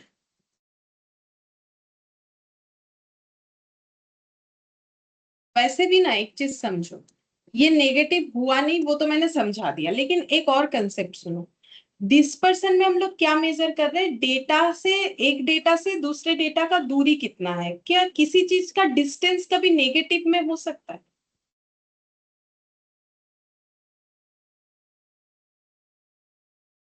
अरे डिस्टेंस कभी नेगेटिव हो सकता है? मतलब मान लो एक जगह से दूसरे जगह का दूरी कितना है, डेटा कभी नहीं हो छोड़ो। सकता क्या तुम लोग बोलोगे कि कोलकाता से दिल्ली नेगेटिव कोई किलोमीटर बोल सकते हो? नहीं बोल सकते हो, क्योंकि डिस्पर्सन डिस्टेंस बताता है, तो डिस्टेंस वैसे ही कभी नेगेटिव में नहीं आ सकता है। तो ये याद रखो कि मेजर्स ऑफ डिस्पर्सन जो सीख रहे हो ना, इसमें कोई भी आंसर तुम लोग का नेगेटिव नहीं आएगा। चाहे तुम लोग रेंज निकालो, चाहे ये निकालो, ये निकालो, ये निकालो, ये जो भी हम लोग निकालना सीखेंगे, कोई भी आंसर नेगेटिव में नहीं आएगा। अगर आ गया है तो जरूर कुछ गलत कैलकुलेशन किए होंगे, क्योंकि ये सारा चीज डिस्टेंस बताता है। डिस्टेंस कभी भी नेगेटिव में नहीं आता है, ठीक है। तो अब देखो, ये याद रखना है तुम लोग को, not affected by change of origin, affected by change of scale, but only value, sign में कोई इंपैक्ट नहीं होगा, ठीक है। इसका हम एक टेबल बनाते, समरी बनाते, ठीक है। तो समरी ऐसे लिखते हैं, देखो ऐसे लिख दिया मैंने, चेंज, ठीक है। चेंज को डेल्टा से, ये जो छोटा सा ऐसे ट्रायंगल बना है इसको बोलते हैं डेल्टा। तो इसका हम लोग एक समरी बना लेते हैं। चेंज हम लोग दो तरीके से कर सकते हैं, ओरिजिन चेंज जिसको बोलते हैं प्लस या माइनस करना, ठीक है। और एक हम लोग बोल सकते हैं स्केल चेंज, जिसको इनटू या डिवाइड करना बोलते हैं। तो अभी हम लोगों ने जो सीखा उसका हम समरी बना रहे हैं। तो ओरिजिन चेंज अगर होता है तो रेंज में कोई इंपैक्ट नहीं आता है। स्केल चेंज अगर होता है तो इंपैक्ट आता है। दो तरीके का इंपैक्ट होता है, एक होता है वैल्यू इंपैक्ट, ठीक है, एक होता है साइन इंपैक्ट। तो वैल्यू इंपैक्ट होता है, इफेक्ट होता है, ठीक है, और साइन का इफेक्ट नहीं। बस ये समरी बना दिया, यही हम लोग को मेनली याद रखना है। तो अगर हम लोग रेंज के केस में चेंज ऑफ ओरिजिन देखे तो कोई इंपैक्ट नहीं है, ना तो वैल्यू का ना तो साइन का, ठीक है। अब इंपैक्ट ही नहीं है तो अब वैल्यू साइन क्या बोले, इंपैक्ट ही नहीं है ओवरऑल कहीं पर भी। और स्केल चेंज का देखो तो वैल्यू का इंपैक्ट है, साइन का इंपैक्ट नहीं। मैम प्लस माइनस को ओरिजिन और इसे स्केल क्यों बोलते हैं? ये नाम दिया स्केल चेंज, मतलब इनटू या डिवाइड करने को स्केल चेंज, ओके। ठीक है। और स्केल का मतलब होता है कि क्वांटिटी, ये हम लोग का मतलब इनटू और डिवाइड करने को स्टैटिस्टिक्स में स्केल चेंज बोला जाता है। इसको ओरिजिन को हम लोग प्लस या माइनस से डिनोट करते हैं। अच्छा, अब देखो यहाँ पर ये वाला क्वेश्चन करते हैं, 14.2.3। अभी जो पढ़ा उसी पे बेस्ड है क्वेश्चन, ठीक है। अभी ये जो सीखा इसी पे बेस्ड।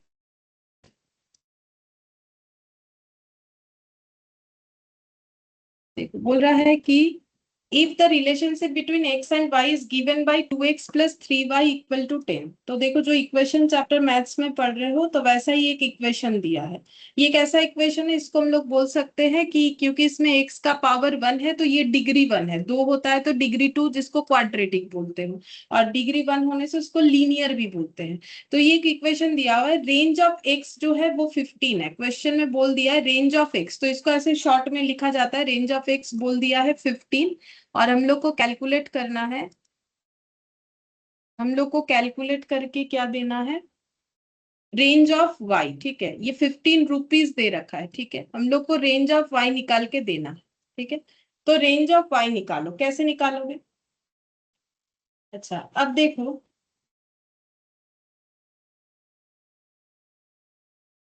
इसमें हम लोग इसको पहले, जैसे क्वाड्रेटिक इक्वेशन का फॉर्म होता है ना, y क्वाड्रेटिक इक्वेशन क्या होता है, a x square plus B x plus c, x px plus by plus equal to c।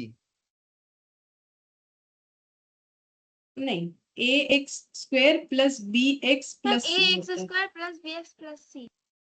Equal 0, ये होता है क्वाड्रेटिक। वैसे ही लीनियर इक्वेशन का जो फॉर्मूला है वो होता है ऐसा, y equal to A plus B X होता है, ठीक है। y equal to A plus B X होता है, ये लीनियर, लीनियर मतलब जहां पर x का पावर 1 होता है। अब हम लोग को जो इक्वेशन गिवन होगा ना, उसको हमें इस तरीके से अरेंज करना पड़ेगा, मतलब y को लेफ्ट हैंड साइड में रखना है, बाकी सारे डेटा को राइट हैंड साइड में लाना है। तो हम लोग को जो इक्वेशन गिवन है वो कुछ ऐसा है, 2x plus 3y equal to 10। अगर मुझे y को इधर रखना है, बाकी सब इधर भेज देना है, तो 10 আসছে आंसर। है ऐसा हो गया, ठीक है। अब y सिर्फ इधर y रहेगा, इसके साथ कुछ डेटा भी मल्टीप्लाइड या डिवाइड फॉर्म में नहीं रहना चाहिए, मतलब इसका कोई कोफिशिएंट नहीं, x डिवाइडेड बाई 3। तो y इक्वल टू एक बार लिखेंगे 10/3 और फिर लिखेंगे 2/3 इंटू एक्स, क्योंकि मुझे a plus B X format में डालना है। तो a मतलब कितना हो गया 10/3 प्लस करना है bx, तो b कौन सा है जिसके साथ x जुड़ा हुआ है, तो b क्या हो जाएगा -2/3। ठीक है, ये मैंने प्लस देके इसको इस तरीके से पूरा इस फॉर्मेट में इसको अरेंज कर लिया। तो यहाँ पर मेरा a कितना हो गया इस इक्वेशन में, ये मेरा a हो गया 10/3 और -2/3 मेरा क्या हो गया b हो गया। ठीक है, -2/3। अच्छा, अब मुझे निकालना है r ऑफ y। तो r ऑफ y कैसे निकालोगे, तो r ऑफ y निकालने का एक फॉर्मूला है, वो लिखा नहीं, लिख देंगे, रुको। हाँ, मॉड ऑफ b, इसको बोलते हैं mod into r of x। ठीक है, लिखो, हम बताते हैं। Mod of b into r of x। अब r ऑफ y निकालने के लिए बोला है, r ऑफ x हम लोग को गिवन है 15। ठीक है, और mod of b, mod sine ये जो लंबा दो डंडा जैसा लगा हुआ है, इसको बोलते हैं मॉड्यूलस, शॉर्ट में बोलते हैं मॉड। ठीक है, शायद सुना होगा कभी। तो मॉड का मतलब होता है कि इसमें से जो भी डेटा पास करेगा वो प्लस रहने से तो प्लस में आंसर आएगा ही, माइनस होने से भी वो प्लस ही देगा। मतलब इसमें से कोई भी आंसर पास ऑन होने से कोई भी डेटा, नेगेटिव डेटा पॉजिटिव हो जाएगा, पॉजिटिव पॉजिटिव ही रहेगा। तो बी कितना आया हम लोग का -2/3, तो यहाँ पर लिखेंगे -2/3। ठीक है, तो -2/3 मॉड्यूलस के बाहर आएगा तो 2/3 आ जाएगा, इंटू 15 हो गया। ठीक है, तो यहाँ पर आंसर आ जाएगा हम लोग का 10 रुपीज 10। तो आर ऑफ वाई का आंसर हो जाएगा हम लोग का ₹10। तो सबसे पहले अरेंज करना पड़ेगा लीनियर इक्वेशन के फॉर्मेट में, फिर हम लोग को बी आइडेंटिफाई करना पड़ेगा। तो आर एक्स दिया हुआ है तो आर वाई निकाल लेंगे, आर वाई दिया हुआ है तो आर एक्स निकाल लेंगे। ये मॉड्यूलस क्यों दिया हुआ है वो भी समझ लो, क्योंकि अभी अभी मैंने तुम लोग को बोला कि डिस्पर्सन का आंसर कभी नेगेटिव में नहीं हो सकता है। तो क्योंकि बी का आंसर पॉजिटिव भी आ सकता है, नेगेटिव भी आ सकता है ना, डिपेंड करता है कि मुझे क्या इक्वेशन दिया हुआ है।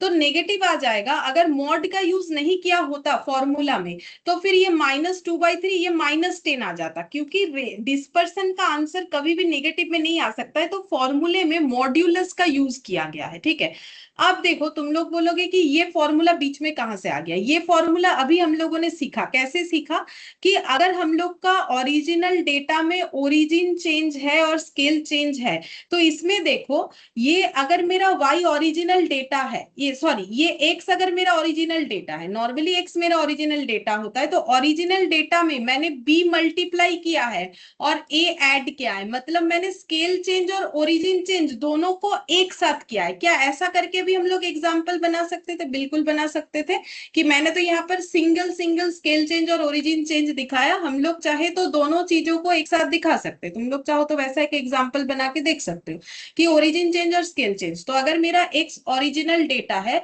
और इसमें मैंने ओरिजिन चेंज और स्केल चेंज भी किया है, तो स्केल चेंज का मतलब होता है इनटू करना। तो यहाँ पर स्केल चेंज कितने से हुआ है, प्लस बी मल्टीप्लाई होके।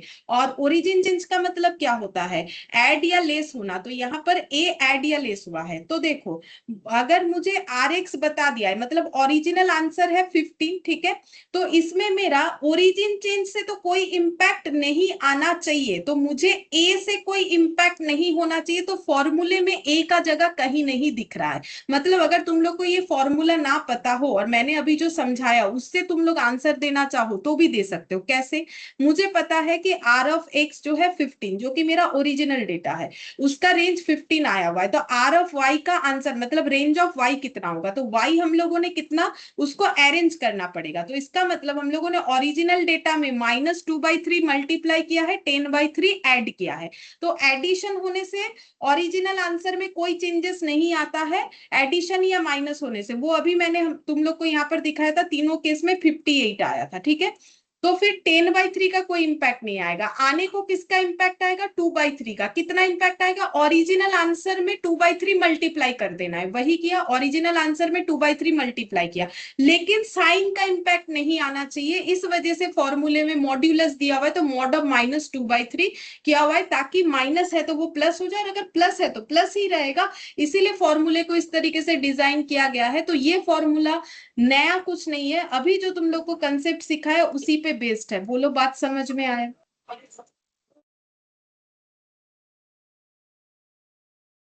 है मैम। जी मैम, समझ गया।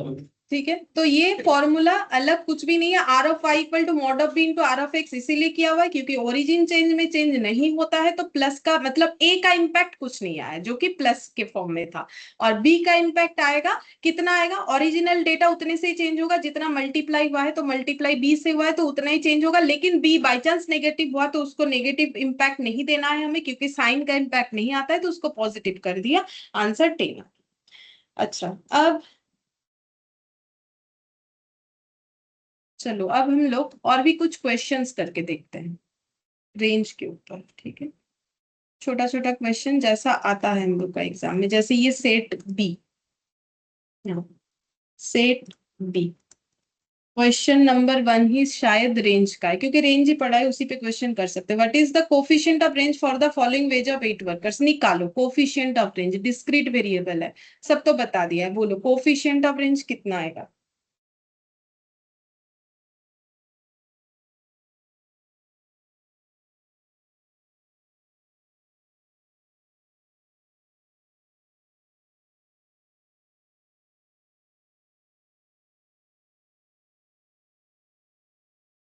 बोलो,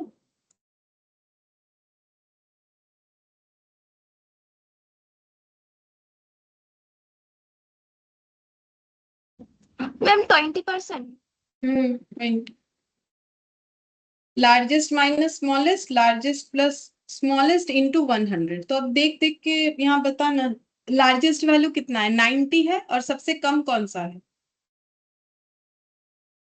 60, तो 90 माइनस 60, 90 प्लस 60 इंटू 100, तो कितना हो जाएगा, 30 डिवाइडेड बाई 150 इंटू 100, 20, ठीक है, तो 20 आ रहा है, यहाँ परसेंटेज में नहीं लिखा है, बट 20 कौन सा आंसर देना है, बी या डी, मैम डी देवो, बी गलत, दिले तो डी क्यों होगा, क्योंकि रुपीस तो कट बी जाएगा, बी क्योंकि बी होगा मैम, बी डी, होगा। डी होगा क्योंकि ये यूनिट फ्री मेजरमेंट है, ठीक है, तो ऐसा क्वेश्चन में हमें दे सकता है कि भाई ये 20, ये भी 20, गलती से इस पे टिक करके आ गए, गलत हो जाएगा। अगर कोफिशिएंट ऑफ रेंज निकाल रहे हो तो डी होगा, अगर रेंज निकालते तो कौन सा आंसर होता, अगर बी रेंज होता निकाल बी होता। बी। हाँ, तब वैसे भी हम लोग का तब 30 आएगा, वो बात अलग है, सी हो जाएगा, ए हो जाएगा, मतलब 20 तो नहीं आएगा ना, अगर सिर्फ रेंज निकालोगे तो 90 माइनस 60 करोगे तो 30 आएगा, तो फिर 30 आंसर देना पड़ेगा, और 30 आंसर दो जगह पे है, ए में भी है और सी में भी है, तो कौन सा होना चाहिए, ए होना चाहिए, क्योंकि तब हम लोग रुपीस में आंसर देंगे, एकमात्र कोफिशिएंट होने से ही रुपीस कट सकता है, कट सकता है नहीं, डेफिनेटली कटेगा, ठीक है। जी मैम। अब सेकंड वाला देखो, बोल रहा है if R of X and R of Y denote range of X and Y, बोल रहा है कि एक्स एक सीरीज ऑफ डेटा है जिसका रेंज है आर ऑफ एक्स, वाई एक सीरीज ऑफ डेटा है जिसका रेंज है R of Y, where X and Y related by 3x plus 2y plus 10 equal to 0, बोल रहा है आर एक्स और आर वाई में कैसा रिलेशन है, रिलेशन कुछ ऐसा है 3x plus 2y plus 10 equal to 0, 3x plus 2y plus 10 equal 0, ये बोल रहा है रिलेशन है एक्स और वाई में, और बोल रहे हैं what would be the relation between X and Y. अच्छा, एक्चुअली ये क्वेश्चन होना चाहिए what would be the relation between R of X and Y, क्योंकि देखो सारा ऑप्शन आर ऑफ एक्स और आर ऑफ वाई पे बेस्ड दिया हुआ है, ये एक्स और वाई का रिलेशन हमें बता दिया, यहाँ पर थोड़ा सा गलत है, relation between R of X and R of Y होना चाहिए क्वेश्चन, ठीक है, वो पढ़ के भी तुम लोग समझ जाओगे, ऐसा कोई बात नहीं, क्योंकि यहाँ पर ऑलरेडी एक्स वाई का रिलेशन तो बता दिया, फिर से एक्स वाई का रिलेशन थोड़ी पूछेगा, और देखो सारा आंसर्स जो भी ऑप्शंस है सब आर ऑफ एक्स और आर ऑफ वाई के बीच का रिलेशन बता रहा है, ठीक है, तो आर ऑफ एक्स और आर ऑफ वाई के बीच का रिलेशन हमें बताना है कितना होगा, तो कैसे करके बताएंगे, तो हम लोग को क्वेश्चन पूछा है कि आर ऑफ एक्स और आर ऑफ वाई के बीच का रिलेशन बताओ, ठीक है, तो कैसे करके बता सकते हैं, तो ये फॉर्मूला फॉलो करके, ठीक है, हमेशा ये फॉर्मूला फॉलो करना है, क्योंकि यही आर ऑफ वाई और आर ऑफ एक्स के बीच का रिलेशन बताता है, आर ऑफ वाई और आर ऑफ एक्स के बीच का रिलेशन हमेशा ऐसा होता है, R of Y equal to mod of B into R of X. ऐसा क्यों होता है? अभी मैंने समझाया कि एक्स मेरा ओरिजिनल डेटा का रेंज होता है और आर ऑफ वाई मेरा चेंज डेटा का रेंज होता है। और डेटा का रेंज में चेंजेस कितना होगा? बोल रहा है कि अगर ओरिजिन स्केल दोनों को लगा दो, ठीक है, दोनों का इंपैक्ट लाना चाहो तो ओरिजिन का तो कोई इंपैक्ट नहीं आएगा, ना तो वैल्यू वाला ना तो साइन वाला। जो स्केल चेंज है उसका वैल्यू का इंपैक्ट आएगा, साइन का नहीं आएगा। साइन का वैल्यू का इंपैक्ट कितना आएगा? जितने से मल्टीप्लाई होगा। मल्टीप्लाई को हमेशा बी ही क्यों लिखते हैं? क्योंकि देखो हर एक चीज का एक नॉर्मल जो है एक नॉर्मल मतलब फॉर्म होता है। जैसे ये लीनियर इक्वेशन पे हम लोग हमेशा कर रहे हैं, तो फिर इसका फॉर्म है y equal to A plus B X, ठीक है। तो a मेरा ओरिजिन चेंज, b मेरा स्केल चेंज, तो फिर b से ही डिनोट करना पड़ेगा। 2r equal to 3rx। है सी, ऑप्शन सी आंसर सही बात, ठीक है, ऑप्शन सी होगा। अच्छा अब देखो यहाँ पर हमें सबसे पहले क्या करना है, डेटा जो भी इक्वेशन रहेगा उसको y equal to A plus B X format में करना है, नहीं तो इस पे पुट नहीं कर पाएंगे, ठीक है। तो 3x plus 2y plus 10 equal 0, ठीक है। तो y इधर रखो, बाकी सारा डेटा उधर भेजो। तो प्लस 3x इधर आएगा, तो प्लस 10 माइनस 10 हो जाएगा, प्लस 3x माइनस 3x हो जाएगा। अब y minus 10 minus 3x divided by 2 हो जाएगा। अब y इक्वल टू लिखेंगे -10/2, ठीक है। फिर यहाँ पर एक प्लस लगा दो, -3/2 इंटू एक्स। प्लस क्यों लगाए? क्योंकि बीच में प्लस है, तो हम लोग उसको माइनस वाला डेटा हमेशा ब्रैकेट में रखेंगे ताकि हमें ए बी आइडेंटिफाई करने में किसी तरीके का कंफ्यूजन ना हो। तो ए का वैल्यू कितना है? -10/2, या फिर बोल सकते हो -5। और बी का वैल्यू कितना है? -3/2 है। तो हमेशा बीच में प्लस लगाओ जो कि मेरा एक्चुअल फॉर्मेट को मैच करेगा। तो आर ऑफ वाई और आर ऑफ एक्स के बीच का रिलेशन, तो R of Y equal to होता है मॉड ऑफ बी, जिसमें मुझे बी का ही वैल्यू पता चला और किसी चीज का वैल्यू निकालने के लिए हम लोग केपेबल नहीं हुए, ठीक है। अब यहाँ पर R of Y equal to हो जाएगा, मॉड के बाहर जब भी कोई डेटा आता है तो वो हमेशा पॉजिटिव डेटा बन के आता है, ठीक है। तो अब क्रॉस मल्टीप्लीकेशन करो, कैसे करोगे? तो R of Y equal to 3 R of X by 2 हो गया। अब क्रॉस मल्टीप्लीकेशन एक स्टेप मैंने फिर भी एक्स्ट्रा दिखा दिया, are of 2r/y equal to 3rx, ठीक है। अब देखते हैं क्या ऑप्शन था, 2r/y इक्वल टू 3rx। तो यहाँ लिखा हुआ है 3rx इक्वल टू 2r/y, एक ही बात है, इसको उल्टा लिख लो, 3r of x equal to 2r/y, ठीक है। तो अरेंज करके ऑप्शन देख के भी लिख सकते हो, या फिर देख के समझ में आ जाए तो यहाँ भी सी लिख दो, क्या फर्क पड़ता है, ठीक है।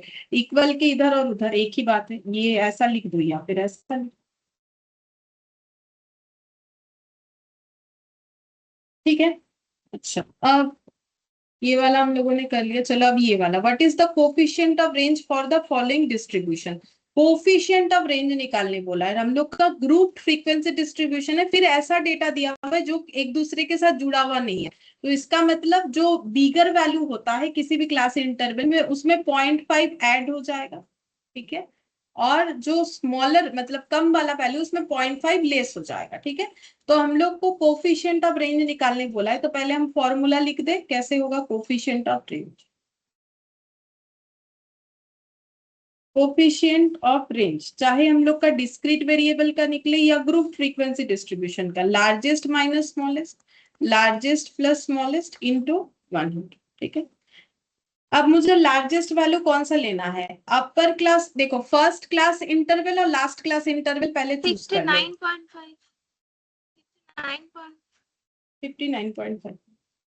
देखो हम लोग का फर्स्ट क्लास इंटरवल है 10 से लेके 90, ठीक है। और जो लास्ट क्लास इंटरवल है वो है हम लोग का 50 से लेके 59। मेनली तो हमें ये दो ही चाहिए, बीच का कोई भी डेटा हमें नहीं चाहिए। अब इसमें हमें चेंज करना है, तो 19 में 0.5 लगाना है और 10 में 0.5 लेस करना है, ठीक है। और ये बीच का डेटा हमें नहीं चाहिए, ये 49.5 हो जाएगा, ये 59.5 हो जाएगा। और हमें किसका डिफरेंस चाहिए होगा? तो हमें डिफरेंस चाहिए होगा लास्ट क्लास इंटरवल का अपर क्लास लिमिट, ठीक है। फॉर्मूला देखो वही लिखा हुआ है 59.5, और फर्स्ट क्लास इंटरवल का लोअर क्लास लिमिट का डिफरेंस, ठीक है। जो तब करवाते वक्त मेरे से बार बार गलत हो जा रहा था बोलने को, तो मैंने इस तरीके से लिख लिया, ठीक है। 59.5 प्लस 9.5 इंटू 100, ये कर, ठीक है। तो ये हो जाएगा हम लोग का 50, और ये कितना हो जाएगा 59 प्लस 9 कितना होता है 69, 69 हो जाएगा 0.5 ऐड होने के बाद इंटू 100 कितना? 72.46। 72.46 देखते हैं। ये परसेंटेज में आता है, परसेंटेज लिख सकते हो, नहीं ऑप्शन में है परसेंटेज के साथ तो कोई फर्क नहीं पड़ता है, हम लोग ऑप्शन देख के सिर्फ डेटा लिख देंगे। 72.46 ये एक्चुअली परसेंटेज में ही है, इन्होंने ऑप्शन में परसेंटेज लिखा नहीं है, वो बात है। ठीक है, क्योंकि जब तक इंटू 100 नहीं करोगे तो ये आंसर तो आ ही नहीं सकता है।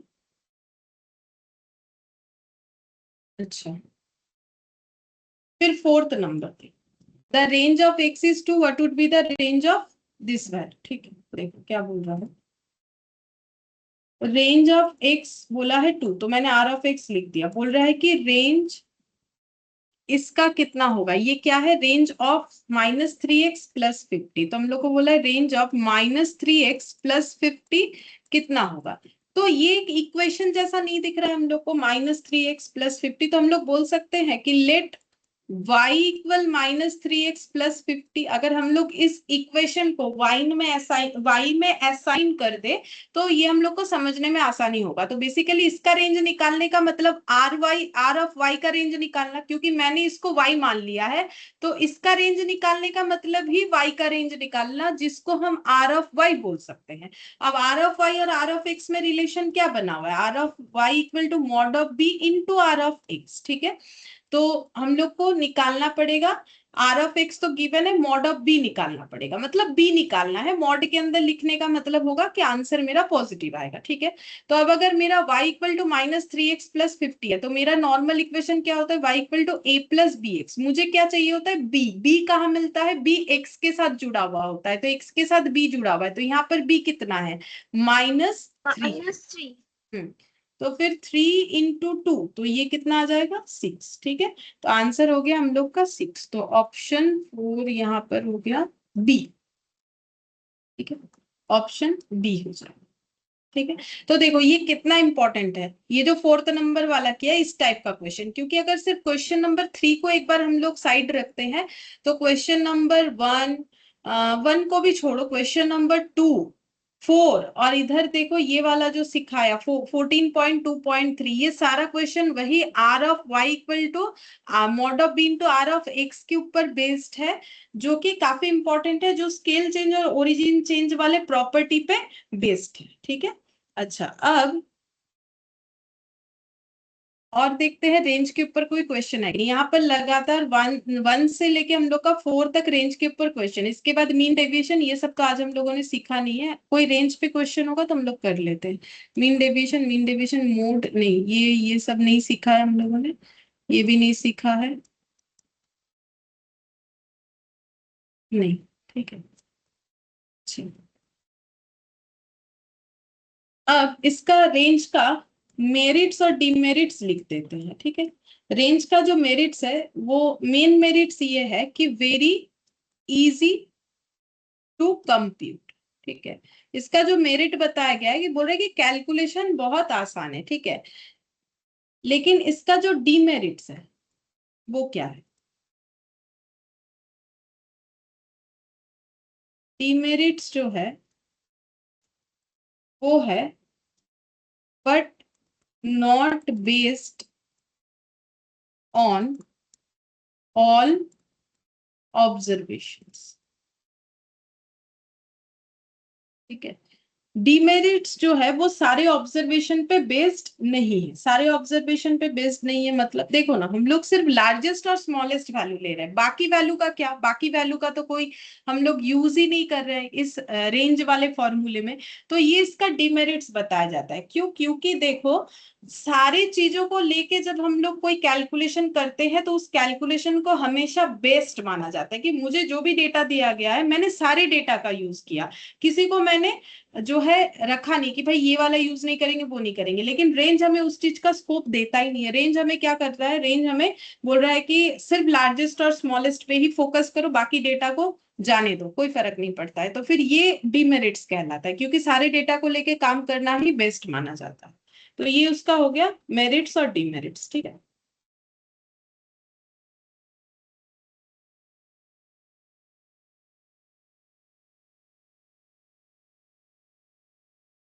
अच्छा, अब देखो इस चीज को समझा भी देते हैं कि एग्जाम्पल से, ठीक है।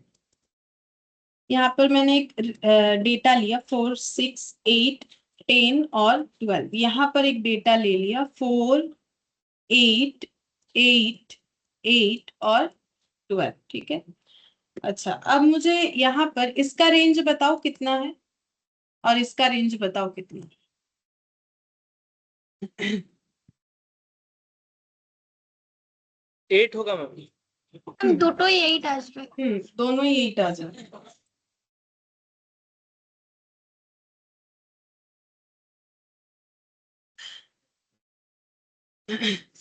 दोनों ही 8 आ जा रहा है क्योंकि 12 माइनस 4 8 आता है, 12 माइनस 4 ये भी 8 आ रहा है, ठीक है।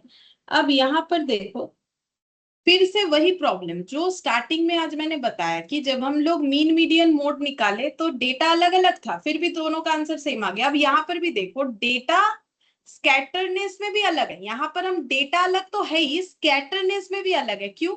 क्योंकि देखो ये 4, 6, 8, 10, 12 है और ये है 4, 8, 8, 8, 8, 8, 12 इस तरीके से है, ठीक है। तो यहाँ अगर देखोगे ना ये जो सीरीज है वाई वाला, यहाँ पर डेटा मोर क्लस्टर्ड है, बताते हैं इसका मतलब लेस स्कैटर्ड। इसमें डेटा का फैलाव कम है, ठीक है। क्योंकि देखो अगर हम किसी मेजर्स ऑफ सेंट्रल टेंडेंसी के साथ मेजर ना करके डेटा के साथ डेटा का मेजरमेंट करें तो देखो 4 से 8 का डिफरेंस 4, 8 से 8 0, 8 से 8 0, 8 से 12 4। तो यहाँ पर डिफरेंस तो 4 ही आ रहा है और तो कुछ आ नहीं रहा है। और अगर तुम लोग कुछ एवरेज से भी निकालना चाहते हो तो भी देखना उतना ही आएगा। लेकिन यहाँ पर डेटा जो है ना, तो इस चीज को बोलते हैं लेस स्कैटर्ड। डेटा में ज्यादा फैलाव नहीं है, 4 पे शुरू हुआ 12 में खत्म हो रहा है, ये भी 4 पे शुरू हो रहा है 12 पे खत्म हो रहा है, स्टार्टिंग एंडिंग दोनों का सेम है। लेकिन यहाँ पर स्कैटरनेस बहुत कम है क्योंकि 8 8 8 8 8 तो फिर ज्यादा डिफरेंसेस तो कुछ आ नहीं पाएगा, या आएगा तो भी सेम डिफरेंसेस आएगा। ज्यादा ये जुड़ा हुआ है तो मोर क्लस्टर बोलते हैं, ठीक है, मोर क्लस्टर्ड। और ये वाले सीरीज में डेटा मोर स्कैटर्ड है, ठीक है, ज्यादा फैला हुआ है, एक 4, एक 6, एक 8, एक 10, एक 12, ठीक है। और ये लेस क्लस्टर्ड है। लेस क्लस्टर्ड का मतलब होता है कि सेंटर के तरफ ये ज्यादा जुड़ा हुआ नहीं है, सेंटर के तरफ ये ज्यादा जुड़ा हुआ नहीं है, ठीक है। तो यहाँ पर फिर भी देखो रेंज में दोनों का आंसर सेम आ गया, जबकि दो सीरीज अलग है, एक ज्यादा स्कैटर्ड है एक कम स्कैटर्ड है। तो हम लोग तो स्कैटरनेस को मेजर करने के लिए रेंज सीख रहे थे, बट रेंज यहाँ फेलियर हो गया, ठीक है। रेंज यहाँ क्या चीज पे फेलियर हुआ? Range is failed as can't considered all observation. क्योंकि ये सारे ऑब्जर्वेशन को लेके काम नहीं करता है ना, तो फिर ये स्कैटरनेस को मेजर करने में जो है मतलब क्या बोले फेलियर हो गया, एक बहुत अच्छे तरीके से ये मेजर नहीं कर पा रहा है। तुम लोग देख सकते हो, देखो अगर तुम लोग इसका एवरेज भी निकालते हो ना, जैसे कि मान लो 4 प्लस 6 प्लस 8 प्लस 10 प्लस 12, हम मान लेते हैं इसका मीन निकाल रहे, डिवाइडेड बाय कितना डेटा 1 2 3 4 5, ठीक है। तो डिवाइडेड बाय मैंने 5 कर दिया तो इसका मीन 8 आ गया। देखो एरिथमेटिक मीन कितना आ गया 8। अब इसका निकालो 4 प्लस ये 8 3 टाइम्स है मतलब 24 प्लस 12, ठीक है। तो इसमें भी मेरा 40 आ रहा है, इसमें भी एरिथमेटिक मीन मेरा 8 आ जाएगा, ठीक है। अब अगर तुम लोग 4 से 8 का गैप निकालोगे तो वो कितना होता है 4 होता है, ठीक है। मतलब 8 से हम लोग गैप निकाल रहे हैं तो देखो 4 आ जाएगा, इस केस में गैप 4, इसमें आ जाएगा 2, इसमें 0, इसमें आ जाएगा 2, इसमें आ जाएगा 4, ठीक है। और इसमें देखो इसमें आ जाएगा हम लोग का 4, यहाँ पर आ जाएगा 0 0 0 और यहाँ पर आ जाएगा 4। तो देखो जो 0 0 0 गैप दे रहा है तो ज्यादा फैलाव नहीं है, ठीक है, इसमें ज्यादा फैलाव है, ठीक है। तो अगर रेंज का देखो तो रेंज फेलियर हो जा रहा है इस चीज को आइडेंटिफाई करने में, क्योंकि रेंज तो बीच के डेटा को ध्यान ही नहीं दे रहा है, ये और इसको दे रहा है जिसमें स्कैटरनेस हमें सेम दिख रहा है। समझ में आ रहा है? स्कैटरनेस हमें सेम दिखेगा क्योंकि लार्जेस्ट और स्मॉलेस्ट पे अगर ध्यान दोगे तो फिर हमें तो लगेगा सेम ही है, ठीक है, कि ये इसमें भी स्कैटरनेस 4, इसमें भी 4, इसमें भी 4, इसमें भी 4। लेकिन ये मिडिल वाले डेटा का क्या? तो उससे तो पूरे सीरीज को अगर देखोगे तो तब पता चलेगा कि मेरा स्कैटरनेस जो है किसमें ज्यादा है किसमें कम है। और पूरे सीरीज को देखने के लिए रेंज हमें अलाउ नहीं करता है, इसीलिए रेंज होता है इस बात पे फेलियर। क्योंकि रेंज इस बात पे फेलियर होता है तो हम लोग को बोला गया है कि अब हम लोगों का क्या मतलब जो इन्वेंशन हुआ था, मतलब जो फॉर्मूला लाया गया, तो एक के बाद एक चीज क्यों आता है, जब किसी चीज पे कोई फेलियर हो जाता है तो ना दूसरा एक्सपेरिमेंट करता है। तो इसीलिए रेंज के बाद हम लोग इस मीन डेविएशन, वैसे मैंने लिखवाते वक्त यहाँ क्वार्टाइल लिखवा दिया, लेकिन रेंज के बाद पहले मीन डेविएशन का बात आता है, ठीक है, कि रेंज जिस बात पे फेलियर है उस बात को जो है अगर हम लोग ओवरकम करना चाहे, मतलब सारे डेटा को लेके काम करना चाहे, तो मीन डेविएशन सीखना होता है। अब मीन डेविएशन का जो डिमेरिट्स होता है उससे हम लोग क्वार्टाइल डेविएशन और सबसे बेस्ट जो होता है वो स्टैंडर्ड डेविएशन सीखते हैं, ठीक है। तो हम लोग सेकंड में ये मीन डेविएशन सीखेंगे। और रेंज का जो प्रॉब्लम है उसको ओवरकम करने के लिए मीन का ही बात आया था। तुम लोग चाहो तो 1 2 करके लिख दो, ठीक है, वैसे मैंने लिखवाते वक्त नॉर्मल लिखवाया था तो ये क्वार्टाइल बीच में लिखवा दिया, लेकिन मैंने कंसेप्ट बता दिया। तो रेंज के बाद हमें मीन डेविएशन ही पढ़ना होता है। क्यों? क्योंकि मीन डेविएशन सारे ऑब्जर्वेशंस को लेके काम करता है, जो कि रेंज नहीं करता है। तो वो हम लोग नेक्स्ट क्लास में पढ़ेंगे कि कैसे करके मीन डेविएशन सारे ऑब्जर्वेशंस को लेके काम करता है, ठीक है। फिर आज के लिए हम लोग इतना ही करते हैं।